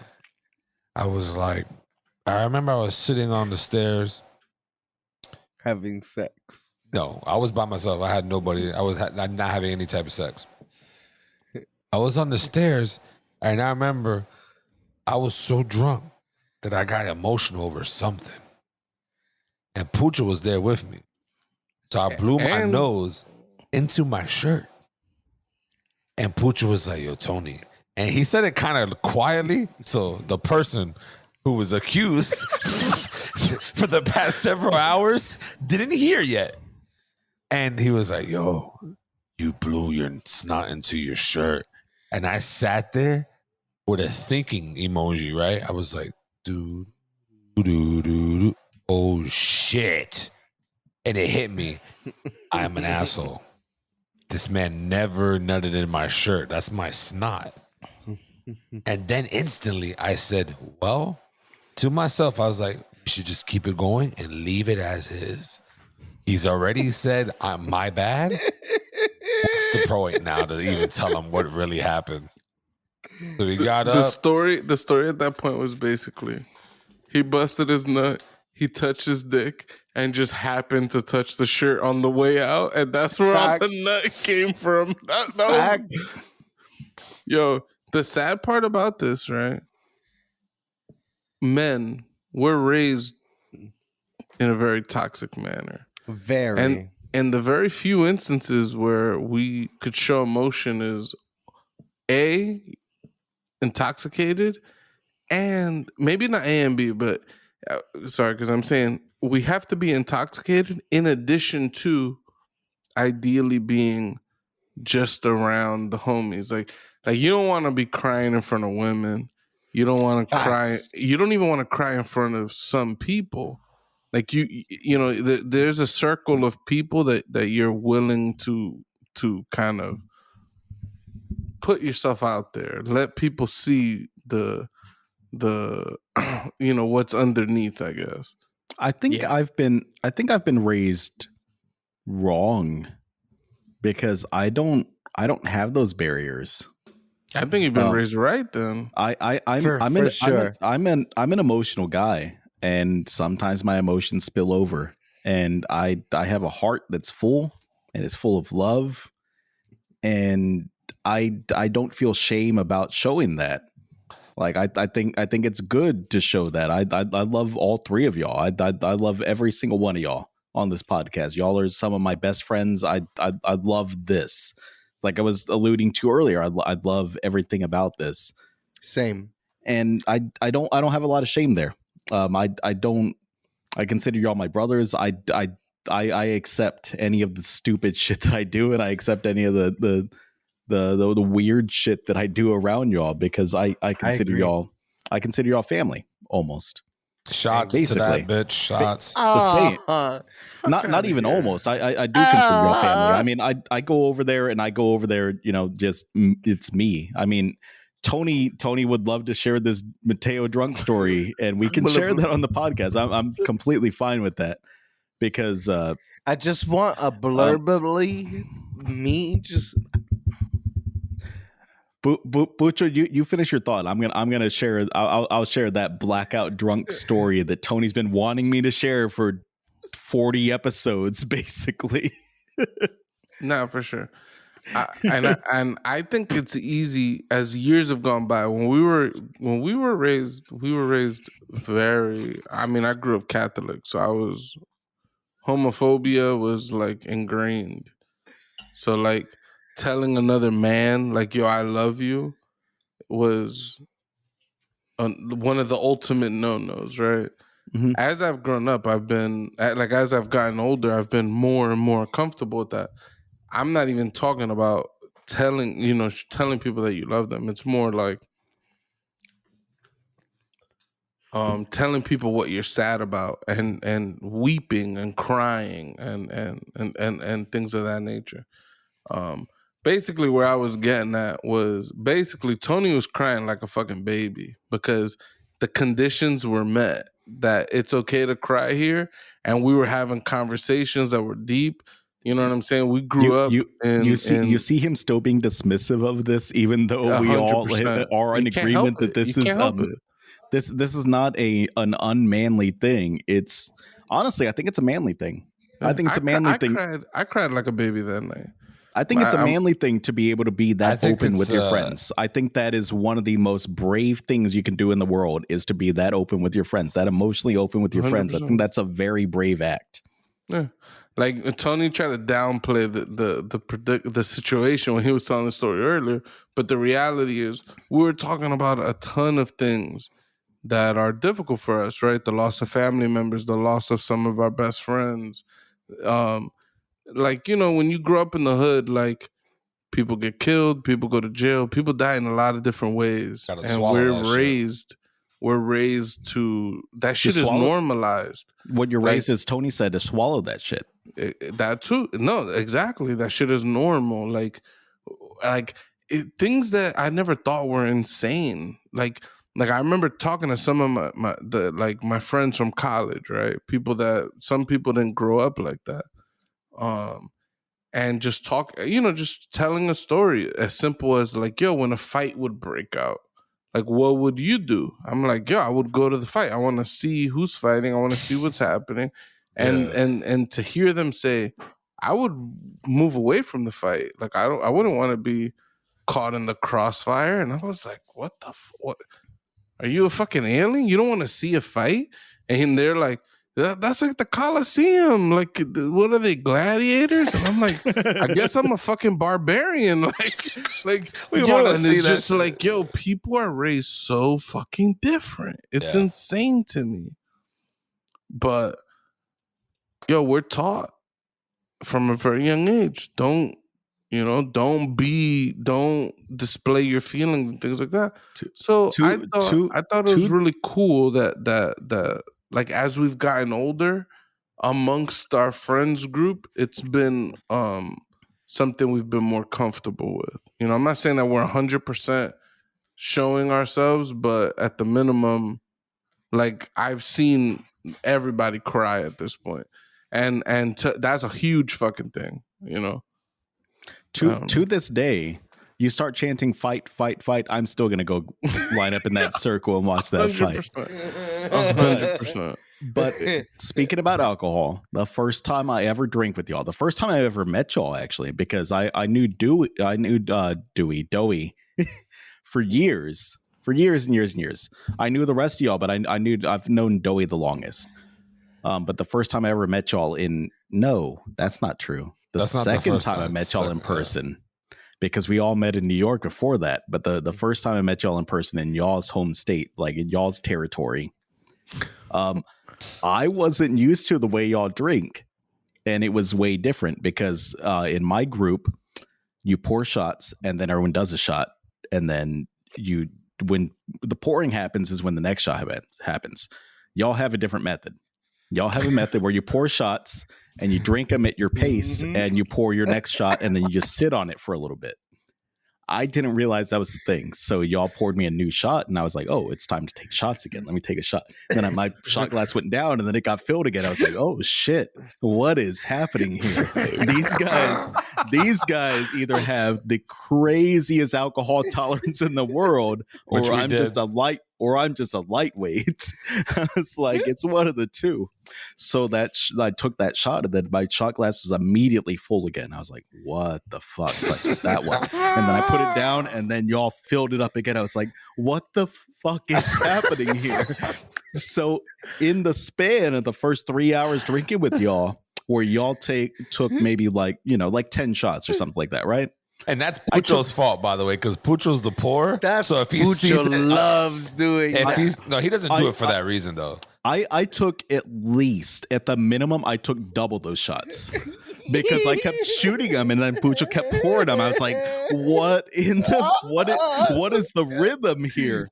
So at Pucho's old apartment, I had done 20 shots or something like that in 2 hours at this point, and I ended up in the bathroom. I went to the bathroom and I puked.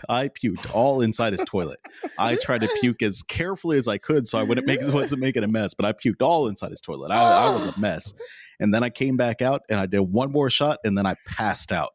And then Tony did Tony things to me while I was asleep. And then I woke up. And then I woke up and I partied again with y'all. Yeah, fantastic night. That was I'm talking about a fantastic night. Like was Doughboy there? Doughboy was there. Doughboy was there because I had smoked a joint with Dowie or a blunt with Dowie by the lake that was next to Pucho's apartment right before we started drinking. You know what's the most fucked up thing? I did a form of manipulation there, the earliest form of manipulation, because Pucho was against of all the fuckeries that I was doing. I grabbed Cheetos and I stuffed it in I've stuffed it in your nose, the gummy bears and all this shit. And Pucho was just not down for any of these activities. But he was down to watch me do it. I am the lightest sleeper in the world unless I'm drunk, and then I'm dead to the world. You could grab me, pick me up, and put me in a car and take me to a city 200 miles over, and I will not wake up if I'm drunk. But if I'm not drunk, I'll wake up at the slightest thing. When I tell you that we all fucking, even my wife, or at the time was my girl, my wife was even jumping in on it. Lacey was too. But once the whole crowd started shifting, Pooch was like, "Fuck it, let's take pictures," you know, and it became magical because it's like, yo, this is the second time I hung out with this guy, and he's so fucking drunk because he's just taking shots like a savage. That Pucho, and this is another thing too. Pucho pours shots because he wants everybody to make sure everybody's drinking their shots. Like he doesn't want no one to be left out. And probably he was drunk too, so he probably thought he didn't pour you, so he just kept pouring your ass a fucking That's shot. a fact. I kept seeing Mateo's glass empty and thinking, what the fuck? I thought I poured the shots and refilling this shit. And it's funny because it's like those nights, bro, the next day is shitty, but those nights are the best nights. Like, I don't know what we were doing either. I booted and I rallied and I came back and I partied with y'all. I went to sleep. I came back. I partied with y'all more. I feel good about what I did that night. Your pictures are ridiculous. I just got your text. Yeah, I sent it to y'all so you can fuck with the thumbnails. Yeah, like I'm saying, like the best nights and the worst nights is drinking with everybody and having a good time. No, you know what I mean? Like, there's plenty more stories, but those got to get kept in the dark. But like I said, them shits is. I like getting drunk with people that are in a good mood when they drink. If you're a depressed drinker, I don't really want you around me. I'm a depressed drinker. I'm a depressed drinker. I talk as soon as I get out of here, Pucho. Nah, when I get intoxicated, I get happy. I'm a happy drunk. Like I want to have fun and all those types of things. But as soon as like we vibing in the crib, you start playing some music, I talk about the downest shit because it's like I don't know. I want to talk about real shit when we get drunk. I think I'm similar. I want to talk about real stuff. I want to talk about like your feelings. I want to talk about like how you feel about things that have happened. Yeah, and we've all been through some shit. Let's fucking talk about it. That's all. Facts. But shout out to that apartment. Yo, that apartment has been everything and nothing. That's the apartment where Mateo got blackout drunk. Tony got his shirt. Tony got his shirt. Tony got his shirt cummed on. I got married in that apartment. Tony proposed in that apartment. Come on, Tony proposed in that apartment. My wife, we had our kid in that apartment. I fucking love that place. That was Apollo's joint. Yo, that was my dog's joint. All right. What do you have, Doy? That you were continuously attempting to cut me off in my beautiful soliloquy about the place where I live that you needed to get your word in. What the fuck do you gotta say? Tell me. Don't worry about it. Oh, this man's a dick. You know what we need to do, Pooch? Next time we go to Orlando, we need to knock on that door, and whoever's living there, Yo, give him a fucking shot. Give him a shot. We'll go upstairs like, yo, we're taking shots right now, bitch. Like, excuse me, sir? Or excuse me?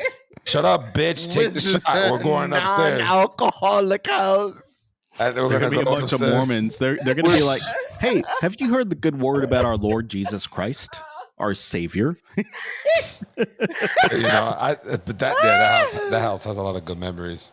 A lot of fights, a lot of dumb arguments, but I loved it. Every single that place, one night, it was like a whorehouse in that place. Yo, my roommate had one request. Yo, that shit was beast. Don't have sex in my room. That was not obeyed. That was his roommate. Roommate. I had a roommate in that apartment, and then it was my apartment later down the road.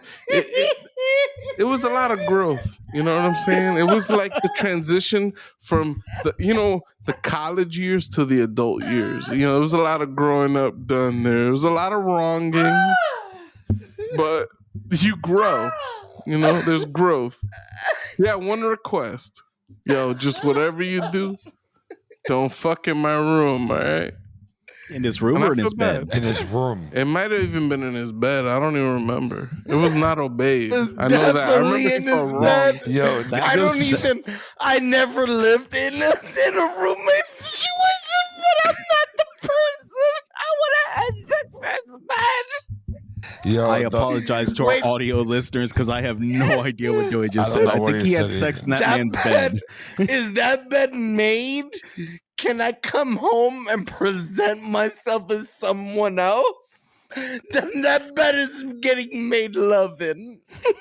Yo, I'm telling Joey, you right I wouldn't call anything you've done making love. now, Diablo.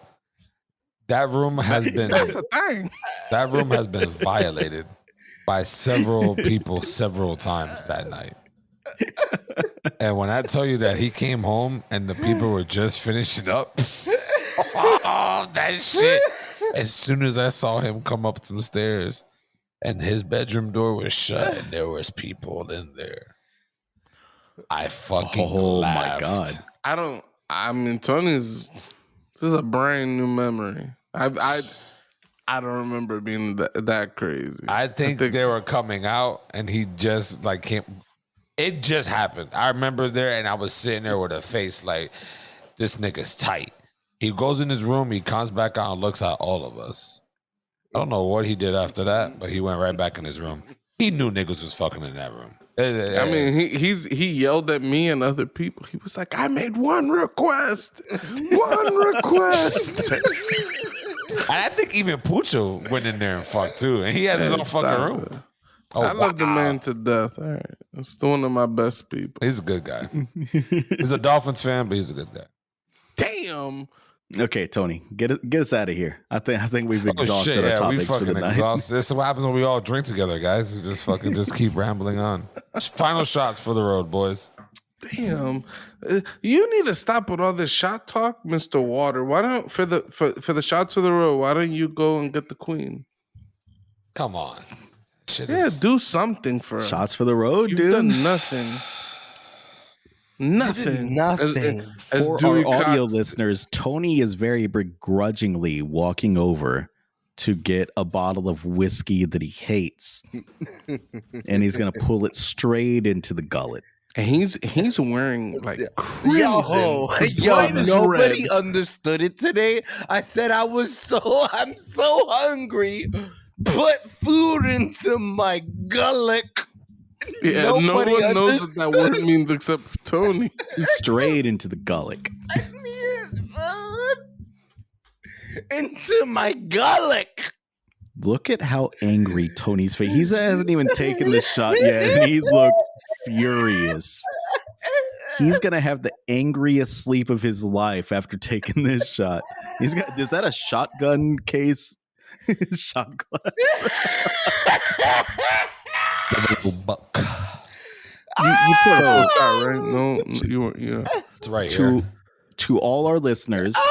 This is your cue to take a shot with us. The One Up Podcast loves you. We just want you Shout to out. listen and put our words into your ear. Cheers. And Doughboy Cheers. screams. Salute.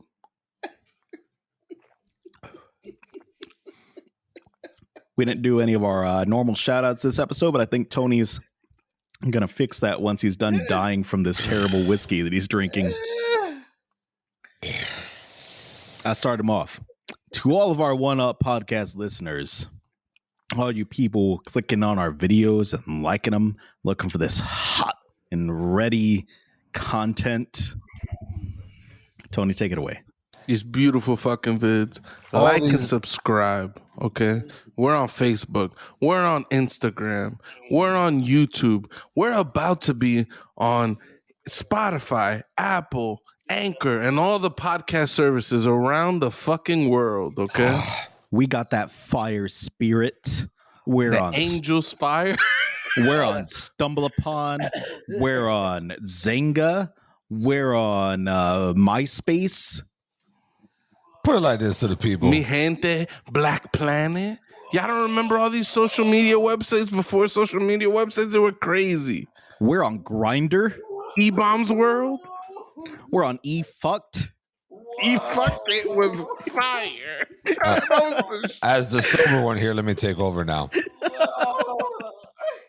Guys, thank you for listening this far along with these drunk baboons here.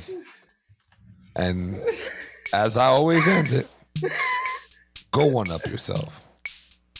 That's a fact. That's a fact.